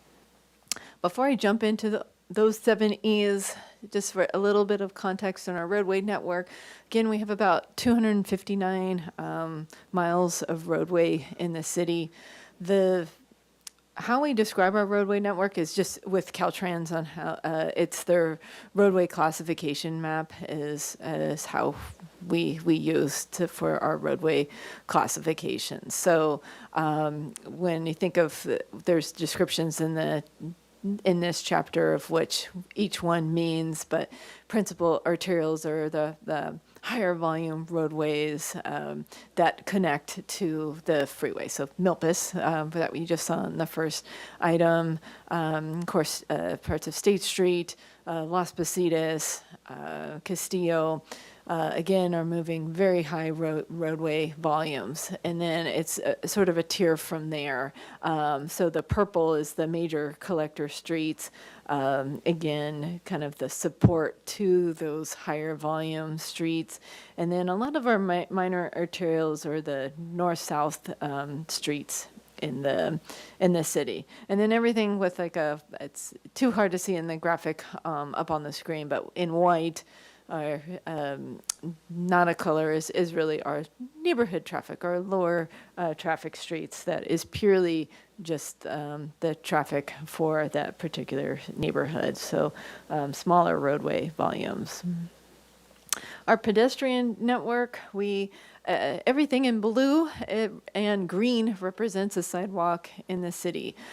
So we do have a very robust sidewalk system. In red is the missing sidewalk, and chances are that in the red, other than the sprinkles of red that we want to address right where there's heavy blue and green areas, like the Riviera, chances are we probably will not see sidewalks in that due to topographical and lack of significant right-of-ways. And then the graphic on your right is our bicycle network. And since the adoption of our last major update of the bicycle master plan in 2016, one of the goals was to have 30 miles added of bike facilities by 2030. And we're already ahead of that mark, and with more projects in design for adding additional bike facilities. Because as you saw in the collision, our most vulnerable roadway users are pedestrians and bicycle networks. So there's a big focus on making those networks strong. So let's dive into engineering. most of the TCC, what you review at these meetings are all project related. You review our capital program. You review specific projects, just like the item that we saw before. They range from corridor wide to intersections. And so we've had a lot of projects over the years. And so there's, I think, a tendency too of, well, what's the city doing if you've been implementing and constructing all these projects, but wait, we just saw that our collisions are increasing. So how do you tell the story and measure success from an engineering perspective of collisions that do have engineering solutions? So that's what we did our best trying to describe in this chapter, where there's lots of different ways to measure success when we think of engineering from a traffic safety perspective. So there, in the narrative, we have some, for example, a table of the top 20 intersections for vehicle versus pedestrian. And we have pre-project collision numbers and post-project. We are seeing significant changes and reductions of collisions at those intersections after having engineering solutions, which is great. But it's not moving it to zero collisions. And so that is part of our evaluation process. Again, as I've mentioned, not every collision has an engineering solution. So we will still expect to see some collisions. For example, you cannot engineer your way out of DUI. The roadway, there are no rules for somebody that's heavily intoxicated. So just want to put that in perspective. And then we also had the top 100 intersections like of total collisions, again, looking at pre and post. We were able to touch a lot of those intersections, not all, but you'll see in that table too, telling the story that we are reducing the amount of collisions after engineering solutions. So that's a good sign that what we're doing is working. And then there's also ways for engineering solutions. There's some things that are just immediately successful. So think of all of our residents that have a disability or adaptability needs. And so say like we construct a curb ramp. Well, that from day one, once it's installed, now we allow for mobility on our network or the push buttons at a traffic signal. So that's also part of the story for success. Some of them are travel mode shifts too. We don't always focus 100% on the corridor or the vehicle heavy corridors. On the travel mode shifts, we look sometimes at parallel networks. And so community member Bucky, who was asking from the prior item of for Milpas and that's one of the examples where the community said, well, actually, let's have a more neighborhood route, a parallel route to Milpas. And we are seeing, we're still doing counts, that's also in the chapter, but we're seeing a significant more amount of cyclists on the corridor for Aliso. So that, again, that's part of the story as well. When to measure success. So we always like it from day one when after the engineering measures are installed, then they don't work necessarily instantly, like some of it from an accessibility do, but it takes a while for traffic patterns to settle back in. And it's approximately, we always tell residents when we receive calls, about 3 to 6 months for the roadway to sort of settle in, so to speak. And so usually after that 6-month part, that sort of sets the baseline. And then from there, then we look at a year from there and so on. And then there's a big part of the engineering chapter that really discusses that it takes a long time to address traffic safety. Part of the narrative too was everything sort of pre-2014 and then pre-2017 Measure C, where we did not have hardly any funding. All funding went to pavement maintenance, although some pavement maintenance does play into traffic safety for sure. We were lucky to fund an intersection or two every 2 to 3 years, and that was it. So when the active transportation program came along from the state, we were able to start to finally apply for those multi-million-dollar projects to really move from just an intersection to an entire corridor.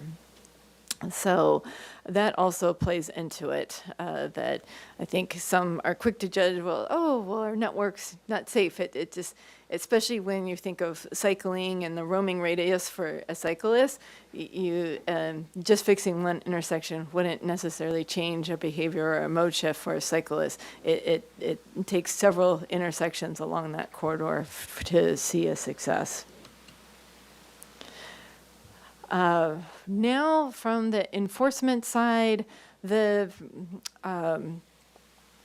I wanted to call out just to, again, we have a few tables in the enforcement section, but wanted to highlight the most common citations that the police department does. It's speeding and not coming to stop at intersections, distracted driving, and DUIs are the sort of the biggest themes. And the targeted behaviors is, again, impaired or distracted driving, failure to stop speeding, failure to yield or to provide right-of-way, and just a disregard of our traffic control devices. So those are the ones that are continually on the radar. I think it's also important to note that through time, the police department has ebbed and flowed for staffing, and so the traffic enforcement section would be considered on the probably lighter side for a city of our size, just with resources and competing interests of for the city. So although they're actively doing enforcement, we're still at limited on the police officers we have to do said enforcement. So that's kind of another analysis too of what's the secret sauce between enforcement to really target some of the behaviors that we see on the roadway, really by all road users. I had a quick question about this. Failure to stop versus disregard for like traffic signals. Is that failure to stop? I guess if you blow a stoplight, Yes. are you number 5 or number 2? Yeah, that's a good question. I think we can. I'll take a note of that on how, because I agree with you that it can sort of overlap. Yeah, or maybe it's failure to stop at like a stop sign or something, Right. and then the other one is signals. But I think that would just Yes. be good to clarify. Yes, we can clarify that. Thank you. Then there's emergency access. It's a lot of it when you look at the federal government for the Safe Streets for All effort, there's a big analysis on the post-crash care and how that's done really by all emergency. So think of fire trucks, ambulance, police, the tow trucks, all of that, and really setting the proper care that needs to be done to protect others, to not only get those involved in the collisions to care swiftly, but also to not have another secondary collision because of people watching that collision, also known as like the looky-loo type of thing. So that we already have those measures in place that are done, and so in that section of the report provides a little bit more detail on that. And also, when we think of emergencies, there's a lot of things that can be done in the prevention in the first place on our roadway designs. So when you see like the Milpas project, for example, we are meeting with our emergency personnel team as well, and to evaluate from an emergency response perspective, that type of thing. for their review as well. And they're also part fire department for a long time, and I think more newer is the police department weighing in on our land development projects as well, because they all play into our overall touch points and our mainline infrastructure. Education.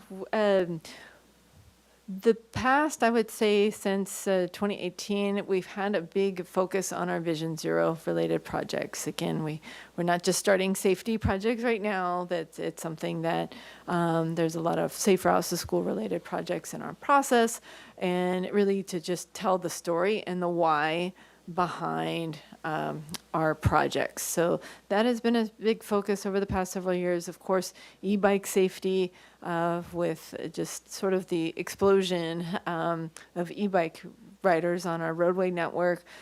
We've worked with UCSB and from camera count data, et cetera, and they are showing that about e-bike riders make up about 50% of the cyclists on our roadway network.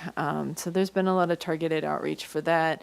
Also, just safety along our temporary State Street Promenade. And then I won't go into details tonight because we'll have another focus for safe routes to school. But, and you also recently saw at one of the last TCC meetings is every year we have the contract with Move Santa Barbara County.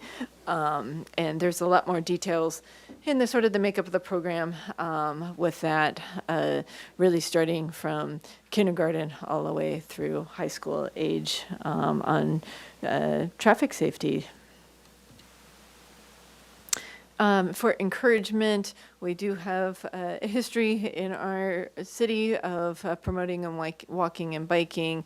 We are a certified from the League of American Cyclists with I believe it's a silver rating. We want to get to, I think with the next round of projects that are coming in, we'd love to get to the platinum level for that from a walking and biking perspective.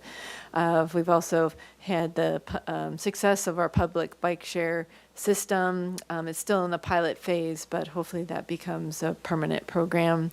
And of course, promoting transit, really just promoting all things alternative transportation as a good way to get to and from within our city, and transportation demand management policies, not only internally with the city employees, but we work closely with SBCAG Traffic Solutions for employers region-wide to look at other ways to not always have solo vehicle trips.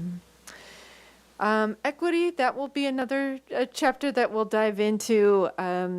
Equity can be seen a couple of different ways. Vulnerable users, that they have just as much of the right for roadway safety as our drivers. And of course, that's primarily all of our projects are really with a big focus on our vulnerable users.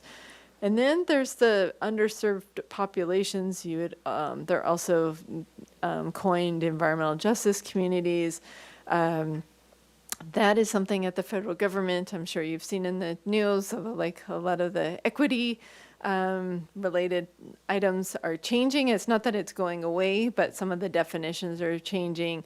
So in the graph on the right is one of the ways, and again, we'll save this for another night, but of what would be underserved. And there's lots of different categories from how much a resident will pay for rent towards their home, level of education, age, income, lots of variables for that. And then the item below, the federal government just came up with some new mapping in our area. And it's different. And I would say a cross between local, state, and federal, that they always differ slightly. So we're always just checking to see where the boundaries are to tell the story and hopefully get grant funding for projects. So the federal government has more of a focus in the downtown, lower west, and some of the waterfront area.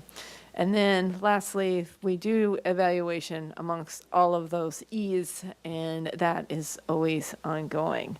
So thank you for bearing with me on these 2 chapters. As far as for, again, next steps, we're looking to see, like, did this data in the chapters make sense? There's, we'll be back again later with the whole plan, so this is not your only time to ever provide a comment. This is the start of the conversation. We also hope to, now that we have the most recent collision data, hope to have a citywide traffic survey coming out, just to ask, and kind of a way to teach people a little bit about, hey, did you know we are really high in DUIs, and what would be a good strategy, and trying to vet out some ideas. So when we come with countermeasures, we have had a little pulse from the residents. And again, yeah, we're trying to just have certain markers of when we come back to see you next on a different theme. So with that, kick it back to Chair Blackerby. Okay, so with that, we will go to questions on these 2 sections. Yeah, Mr. Bickford.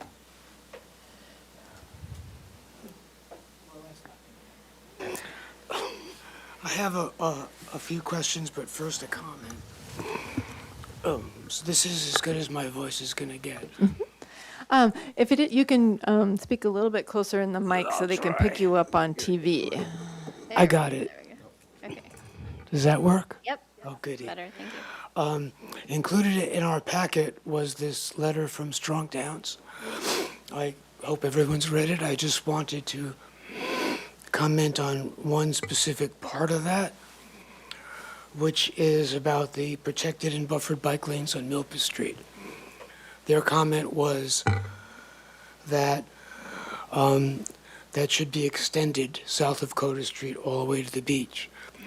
My comment would be in support of that, and also that it's probably not the best idea to have a piecemeal patchwork of bike lanes on Milpas, and it should be a more comprehensive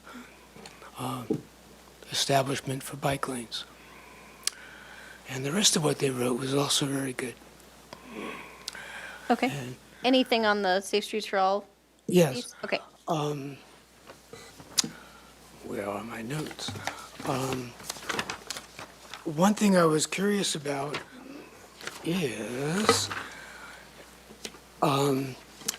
the data collection. There's spiking injuries. Is there any way to relate the spiking injuries to the recent lack of enforcement? Is there a way of getting that kind of data? Don't have to answer it now, but that was a thought that I had. And the other thought was the relative proportion of e-bike injuries is, although it's obviously there, it's also a factor of the fact that there's an increased number of e-bikes relative to pedal-powered bikes. So it's kind of an artificial statistic.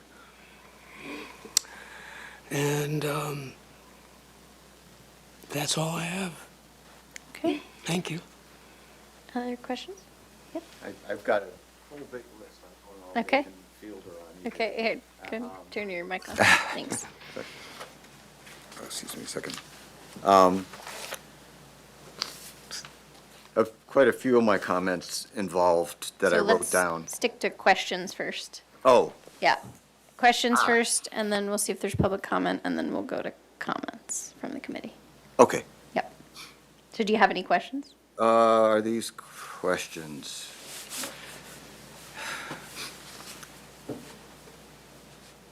I guess the ones that are questions are involving things that weren't even brought up in the presentation, so maybe it should be in the comments Okay, section. okay, we can That's- savor that. Anything of you? Not a single one, okay. So we're doing both the safety analysis and the other stuff right Yeah. now? Okay. Yeah, questions at this time. Okay.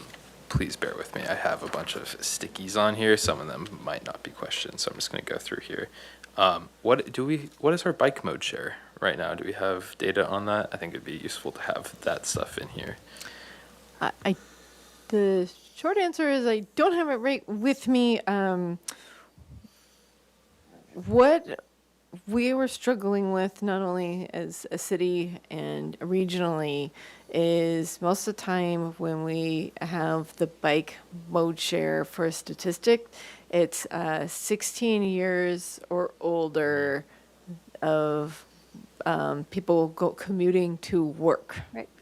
And so that, we never really loved that. That's what we've used. And when you see bike share mode splits, it's always based on that statistic. But it was always with a big caveat because there's obviously more riders on our roadway that aren't just biking to work.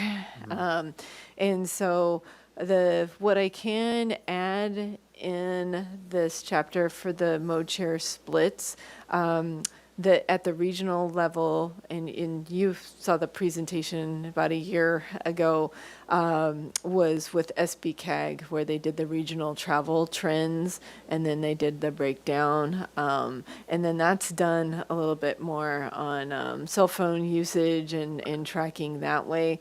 So I think what we can do is add something in this plan to just show who's on the roadway network, citing some of those sources. Great, yeah. I mean, the reason for my question is I have it on the page 10 of the safety analysis, is I want to see the comparison of percentage of people on the road versus the percentage of the people reflected in the serious injuries. Let's see, other questions.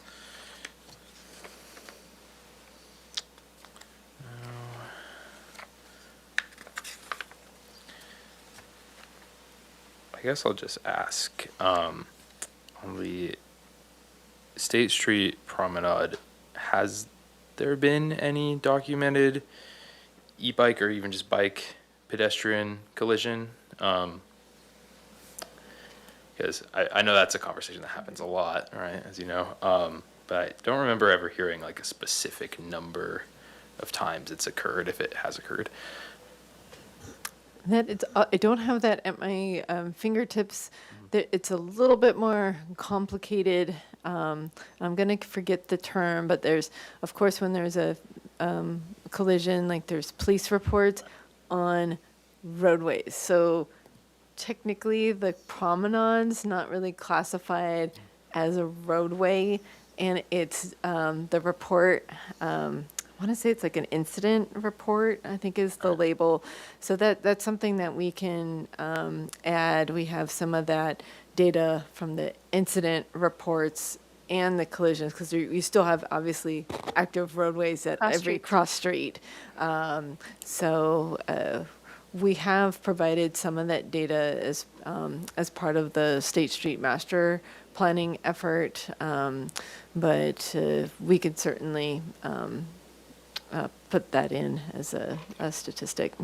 Yeah, I think especially if it's part of the education In piece. general, what we've seen is a decrease in collisions, but again, we only received the police reported collisions, so it's not to say that it's absent of collisions. Gotcha. I have a question I wrote here about page 21, location of pedestrian involved collisions.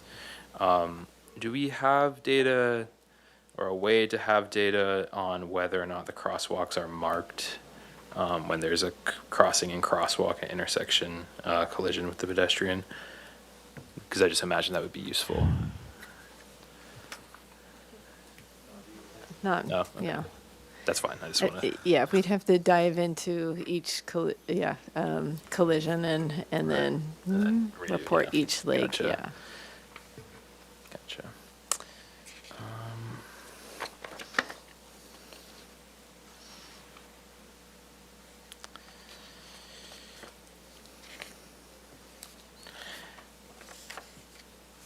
Okay. I do like all the sticky tabs. Yeah, sorry. You did your homework. Someone feel free to chime in. Okay, I think that's all the questions I have on the safety analysis. Let me just quickly see if I have any on the Could you said it kind of on the last item, but could you say anything else about the city's thinking on the class 3 kind of distinction? Because I know it kind of confuses some people out there that it like, the perception is like the class 1 and 4 are like the good infrastructure, and the class 3 is like maybe, depending on how it's set up, all right? And yeah, I'm just curious if like that's being Yes. evaluated. It's not a total easy answer, but as far as like the higher pecking order of bike facility infrastructure, when you have it separated from a roadway, that's considered like the highest level of a low stress route. It's not absent of stress because you have different dynamics, like I think of our beachway or somebody walking their dog at the leash and then a cyclist coming, there's those aspects to it.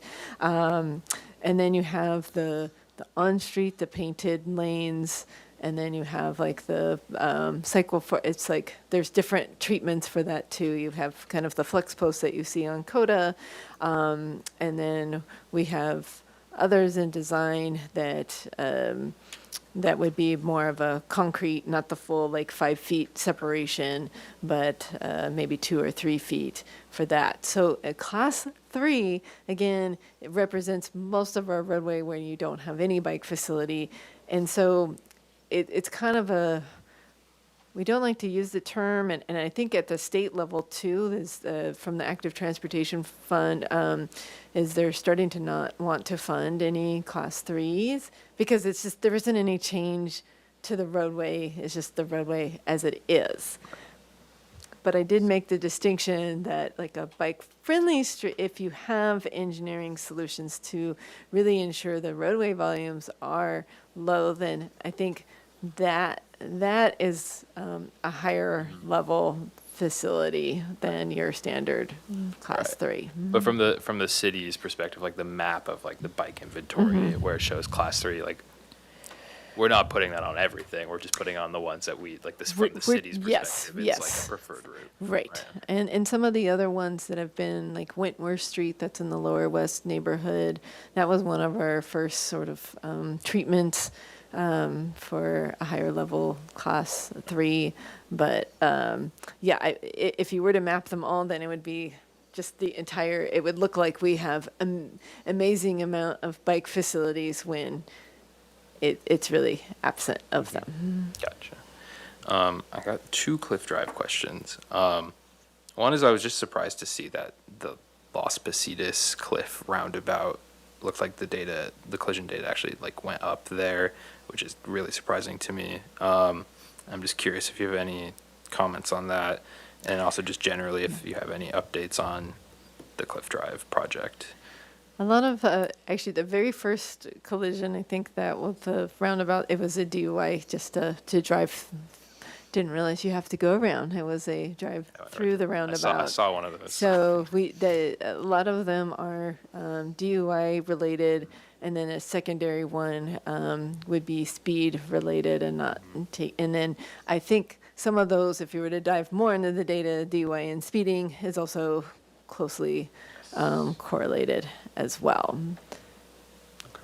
And any just general updates about the Cliff Drive project? Yes, that hopefully is we're trying to get back out to the community. I don't have an exact date yet, but hopefully end of May. And then we do have tentative plans to come before you in June. That would be the touch points of both the Cliff Drive Active Transportation Project and the one in the west side, The one in the west Modoc neighbor. and- And that one has a lot of different facets to it. But yeah, hopefully those are coming soon in 2 months to you. Thank you. Gotcha. All right, I'm on my last page here.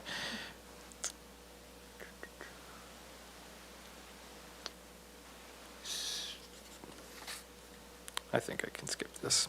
All right. Okay. Thank you so much. Siege Log? No questions, okay. Do we have, yeah, you got another one? Okay. I do have a question. Can you turn on your mic? Yep. On the heat map, figure 22, so it's a bicycle involved collisions 2020 to 2024. What's going on? It looks like it's Castillo and Figueroa. It's like one of the biggest heat map spots, and I stared at that and it's like, what? It is probably right at the Castillo undercrossing is one of the, It's not Castillo, it's, Figueroa? oh, yeah, it's not there, it's way up above Carrillo. it is. Um, it is on page 27, Yeah, sorry. yeah. Figueroa. Turn your mic. My theory to that spot, and I don't know if it's correct or not, but it's one of those spots where the sidewalks are marked pretty effectively in a way that maybe makes it feel like it should be a four-way stop, but it's not, and so maybe people cross, but yeah, Okay, okay. I don't know. Yeah, good question. We'll dive into that one. Yeah, okay. Nothing's sticking I've- out. I mean, I've ridden through there lots of Right. times, and all I can think of is that, you know, it segues into like the different traffic lanes for people to turn off Castillo onto Carrillo.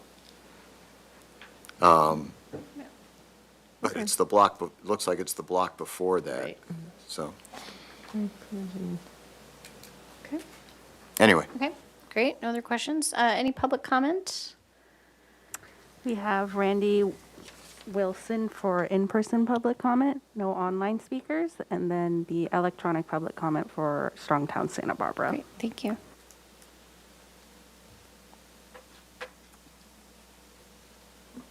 Got it? Okay. Hi, I'm Randy Wilson. As you know, I'm a big data nerd, and I love this. So thank you. The committee mainly asked for feedback on presentation, and so my comments are about that. First of all, I love this. It's great. But I have two main comments. The first is, it would be really good to have an executive summary at the start of a chapter, at the start of a big section in the chapter and so on, because people like me, sure, I want to get through all the data, and I'm going to read it all, and I'll get to the takeaways that are listed at the end. Like, I think chapter 3 has a set of, or maybe chapter 4 has a set of takeaways at the end.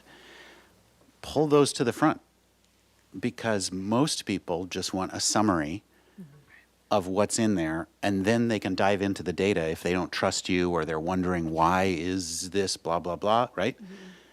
So that's really helpful. And the executive summary obviously has to take into account both, you know, what's interesting in the data, but also the goals of the overall document, right? The other thing is, as Larry and, I'm sorry, Ian, okay, as they pointed to, lots of these statistics are affected by the number of miles being traveled per mode. So like in chapter 3, that, you know, you talk about the long-term trends are up, where, you know, figure 1 shows them up overall, but that's for the including the non-vehicle part. Figure 2 is only for the vehicle miles traveled. And if you could adjust for the non-vehicle miles, you might get different things.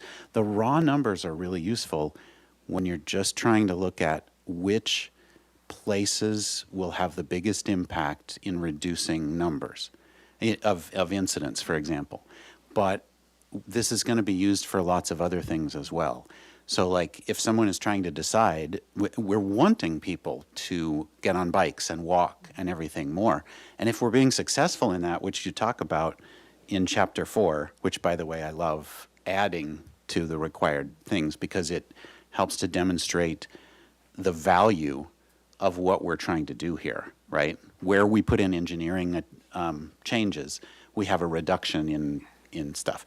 But in there you talk about the fact that in many of these intersections we have significantly more ridership, but then you also, in the place where you're counting number of incidents per intersection, if you adjusted for the increased ridership at those places, we've probably had a much larger impact, you know, than the 42% or 67% that's claimed, because lots more people are heading through there. Once you build a bike lane, you have a lot more bikes going through there, and so you have, but the incident per mile traveled or per minute that someone's on a bike or something decreases a lot. And that happens throughout Chapter 3 and Chapter 4. Both of these, I'll send you an email, but there's lots of these charts that would be much more understandable if they had both the raw numbers and also adjusted for the amount of increased traffic that Ian and Larry were mentioning. So, thanks. Thank you very much. Okay. Comments? Just want to be conscious of time, that it's 10 till 8. We've been here for a while. And this is not our last time we're going to see this plan or parts of this plan. So with that, the committee comments? Yep, go ahead. All right, I have a few. I guess, first of all, just generally, this was really fun to read and validating. It was nice to see, I live off of Mission, and that little dot by Mission and De La Vina on all of the graphs. I was like, I knew that one was terrible.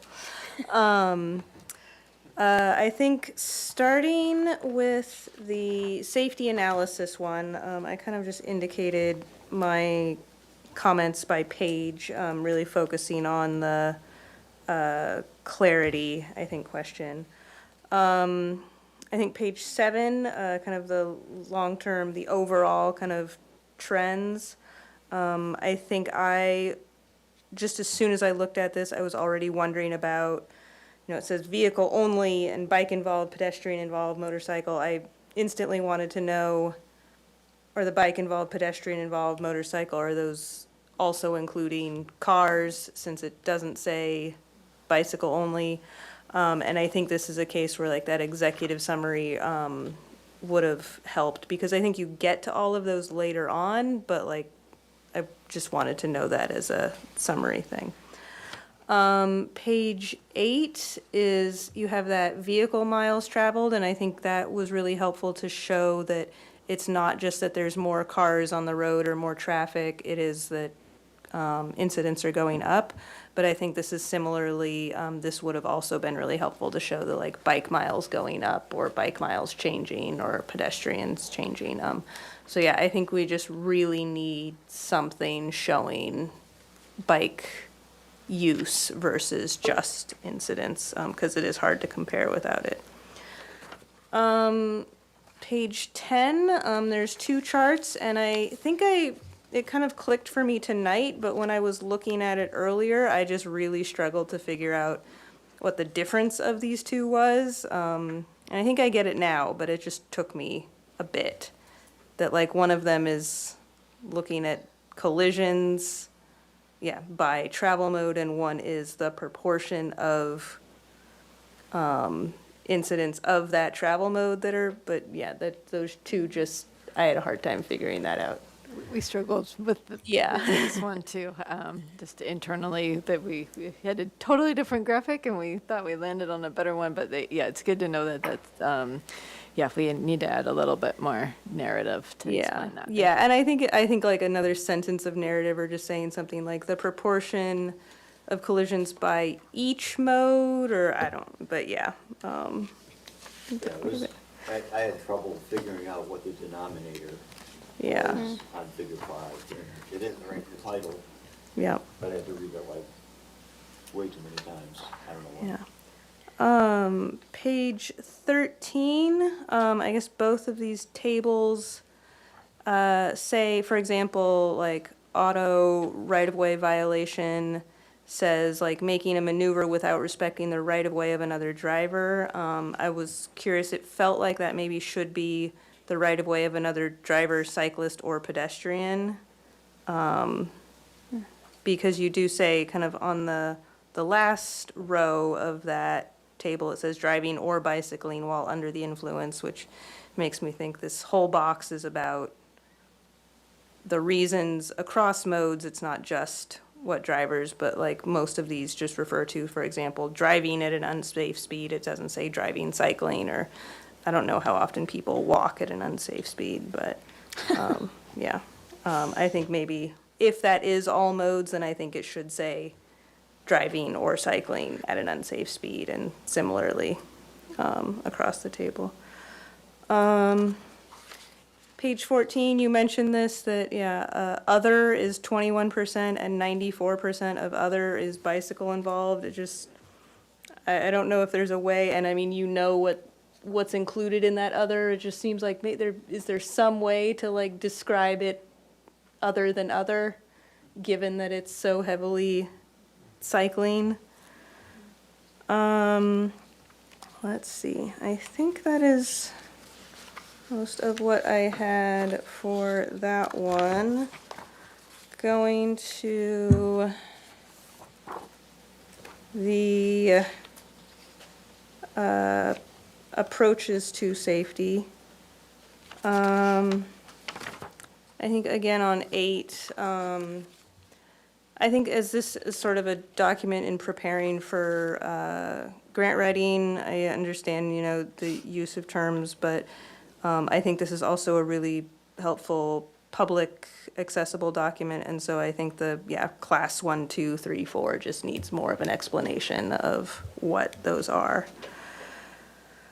Yeah, there's the stat in here that 50% of bikes are e-bikes. I think that would have been helpful to have earlier. And then I think it's just sort of, and this is more, I think, a comment on the content rather than the clarity, but I think I just noticed that, you know, all of the enforcement is heavily car vehicle focused, and then education is heavily bike focused. And there's not a lot of crossover between those. And, you know, there's the safety along the temporary State Street Promenade, which, according to the data section, is just not, like, justified. And I think if there are that, yeah, I think that, I mean, I think State Street is a lot safer than a lot of these roads. I understand that the public perception is that it's some sort of madhouse, or at least some of the public perception is that it's a madhouse. I don't agree with that, but the data we have in here does not support that focus on safety on State Street. If that is that part of it is because, you know, you're documenting incidents on roads, then maybe there are incident reports for State Street. Like, if there are, then I think they have to be in here. Otherwise, there's just no, I just don't think that justifies that point. Yeah, and then I think similarly, like the, you know, comments on the proportion of e-bikes at fault is increasing. Like, we just need the data on how much e-bikes are increasing, and I think that was part of the miles traveled from like the first couple pages. So I think that is it for me. Thank you. Other comments over here? Mm-hmm. Okay, you obviously got tired looking at the charts. I soldiered on for the data. Figure 7 and 8 on page 15. I stared at this for a long time because it makes it look as if drivers are at fault for 72% of all crashes.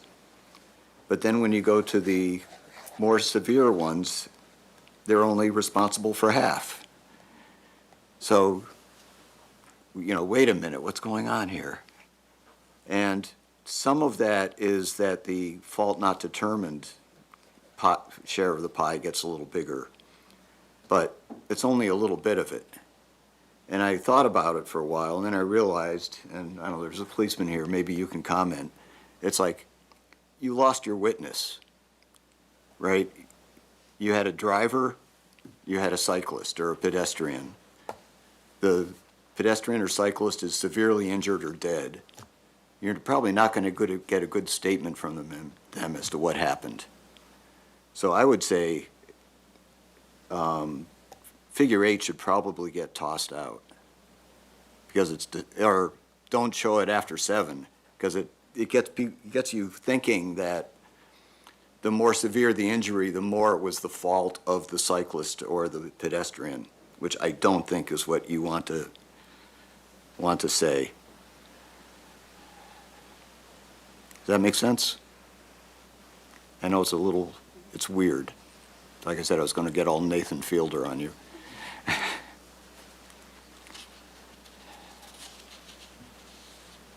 Understood. I'm just thinking about, yes, how to, you deal with the bigger pot of numbers, and so the percentages are what they are, but then, yeah, when you dive into the data, then, yeah, it's a different percentage, but Yeah, I think it's trying to even, tell the story.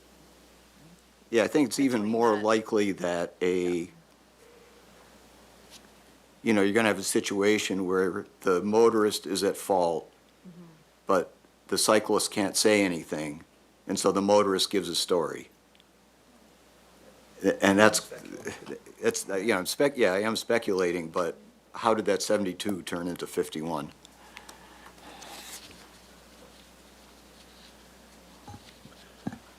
I think what we need to acknowledge is within that chart number 7, you have a lot more vehicle-on-vehicle crashes where drivers are walking away with minor injuries at the most. And when you start looking at, and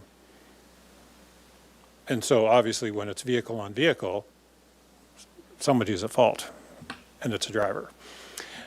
When you're looking at chart number 8, you're starting to get into crashes that have, that pedestrians and cyclists are overrepresented compared to the mode share.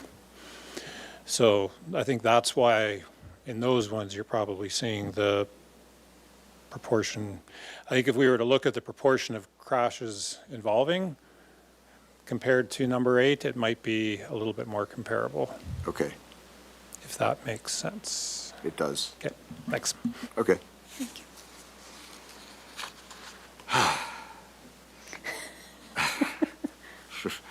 Let's see, figure 10. Oh, yeah, this was just a general comment about e-bikes, and, I hate adding to the e-bike noise. But there are so many e-bikes that are so much faster than other e-bikes. Like the B-cycles are not a problem. You have a lot of out-of-town people riding them, so maybe they're getting in crashes because they don't know, they're just unfamiliar with the area. But, yeah, there are these pocket bikes. I don't know what bin those go in. There are ones that kids are tampering with that just, so they can go a lot faster, but they aren't really more powerful. And yeah, there's just a mess of what fits in what rules and how do you enforce it, and it's a big mess, and I get that. I don't know, the city has to, and not just the city, governments have to address this problem somehow, and I know the state slightly changed how the different categories are defined, but it's not enough. I don't have the answer, but so I don't. Tonight, just to reiterate, we're not trying to find answers or solutions tonight. We're just evaluating the chapters as is of what makes sense, what doesn't.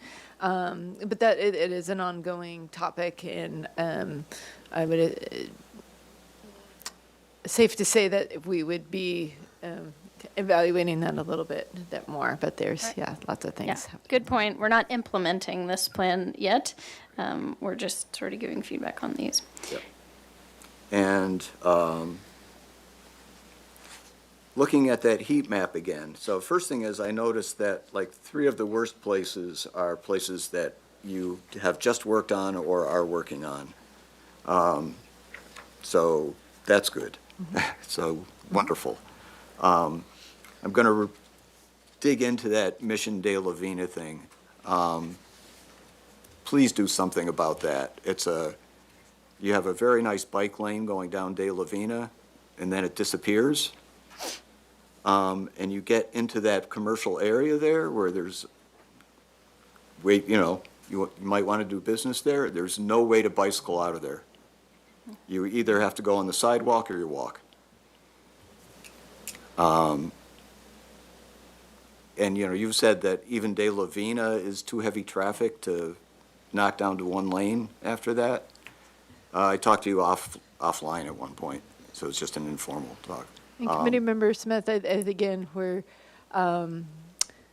you could follow up on some of those specifics or how but for tonight, we're really seeking higher level feedback, trying not to get Okay. too much into the weeds. Yeah, if on we that. litigate every safety issue Yeah, in the city, we those will be are here all till, their yeah.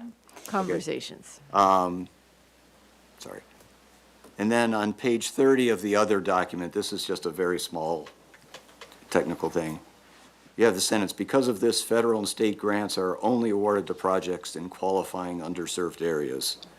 And I think you meant to say just certain ones. I mean, it sounds like you're saying there are no grants that aren't for underserved areas. And I don't think that's what you meant. Well, sort of what we meant, that a lot of the state funding, the bigger, all of the active transportation, if you're not in a qualifying underserved or in their grant source, it's called disadvantaged community. If you don't have a disadvantaged community as far as their rubric, you're not receiving money from that grant source. That has been how it's trended on all 7 cycles to date. Okay, but all of the things you've been doing are,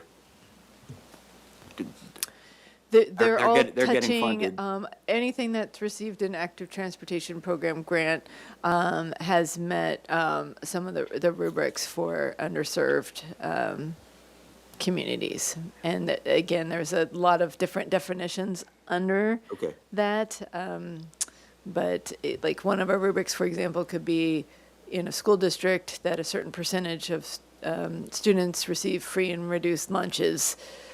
And if there's a metric for that, and so anything in the school district, that would count as a disadvantaged community. So by that statement, we did mean that's where all the funding okay, okay, has been. Understood. Sorry, that's it. But yeah, in general, it's all good. I mean, it sounds like I'm being very critical, but. No. No, we want a strong action plan at the end of the day that's supported by our committee and moves forward to council and part of the process. So, we appreciate the comments. And I'm going to hop the line because I unfortunately am going to have to pass this on to your new chair because I have a babysitter to relieve. But I do have one. I think it's totally heading in the right direction, and I agree with what's been said. Actually, my favorite graph is the one on it was slide 13. I'm looking at slides, but attachment 1, I guess page 15 and 16. The party at fault by county location. That is so important, and I've known this for a long time because I used to deal with CHP throughout the South Coast, including in the San Ynez area. And there were tons of DUIs up there, and everyone would say, it's these out-of-towners coming up to the casino or whatever, and then they did this, and it was 95% of people who were at fault lived in that area, right? It was like their kids were, or mom and dad had too much wine or whatever. So this is important. However, I would say the title of the figure, party at fault by county location, like residence or something, it's a little confusing as to what that means. The point is that's where the person's from or where they live, right? So just the title of that was the only thing. But I have a couple like little typos I found that I just circled and I'll hand to you. But otherwise, I think we're headed in the right direction. And I apologize that I have to leave early. But I'll hand it over. You're the chair anyway now. I'm just some gal. Thank you. All right, additional comments? Yes. All right. I will try to be as quick as possible, but that's going to be hard. not to harp on Milpas constantly, but like on the safety analysis, page 40, table 9, it is number 1, Milpas from Highway 101 to Haley Street, which is the section I was basically just complaining about, on the striping. And so that leads me to a more general, more maybe constructive comment about the document, which is on the past and present approaches to traffic safety. There's not a ton in there that I've like heard over the years about like city, I don't know, I guess you could call it administrative policy and approach to like how traffic safety is funded. Obviously, we prioritize getting grants because it's money that we don't have to take out of the general fund, right? Or Measure C. But, you know, I would love to see, like, maybe it's in the policy analysis section, I'm getting ahead of myself, but like some sort of plain language of like, here are the thresholds we use where there's such a major safety issue that we're not going to wait for a state grant cycle. We're going to just take it out of Measure C, or we're going to make it a priority, or we're going to put it in the pavement restriping. I just think there's so many, you know, it's so balkanized that it's hard for members of the public, and I've been looking at this stuff for years, it's still hard for me to like understand when things cross the line into, you know, becoming an immediate priority. So there's that more general comment. And then I agree with everything Chair Slisek said about kind of the party at fault statistics and the emphasis on education and enforcement by mode. You know, I would like the education and enforcement emphasis from the city to reflect the data of who is causing the injuries, not kind of, you know, not to open the State Street can of worms, but like if there isn't a substantive reason to focus, like, I mean, obviously it's a substantive reason in general to tell people to be safer, but like, you know, the emphasis should be on like the areas where there really is clearly a documented pattern of dangerous collisions. So yeah, and then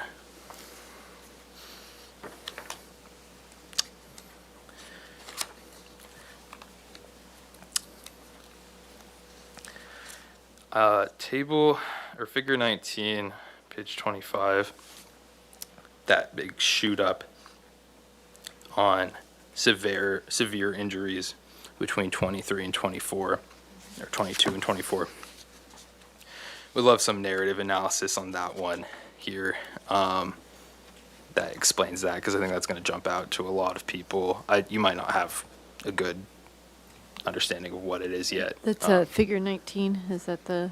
Yeah, proportion of bicycle involved collisions by severity. And yeah, that stuck out to me how rapidly that one is increasing. The severe injury section, I think it is.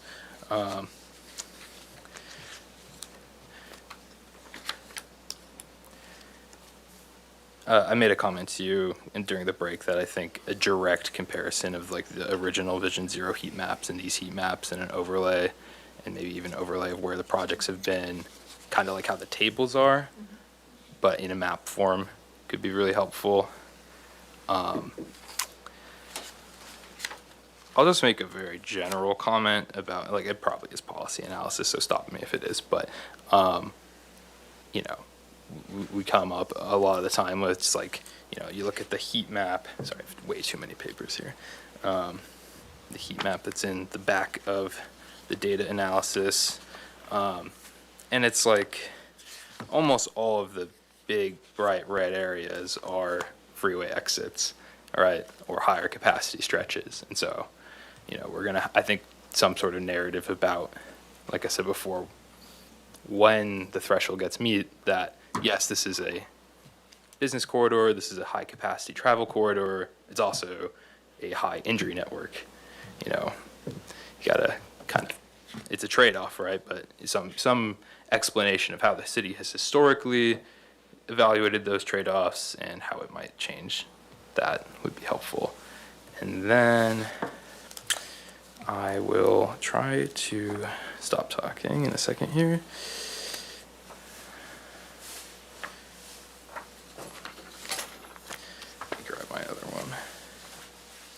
I really liked this table on page 15 of not the safety analysis, right? The other two, the shorter one, attachment 2. I really like this table in terms of like, what did we do? What else is planned? What are the raw numbers? I think, maybe it's an appendices, right, about like breaking out this data based off the severe and fatal ones, right? That could be helpful. And then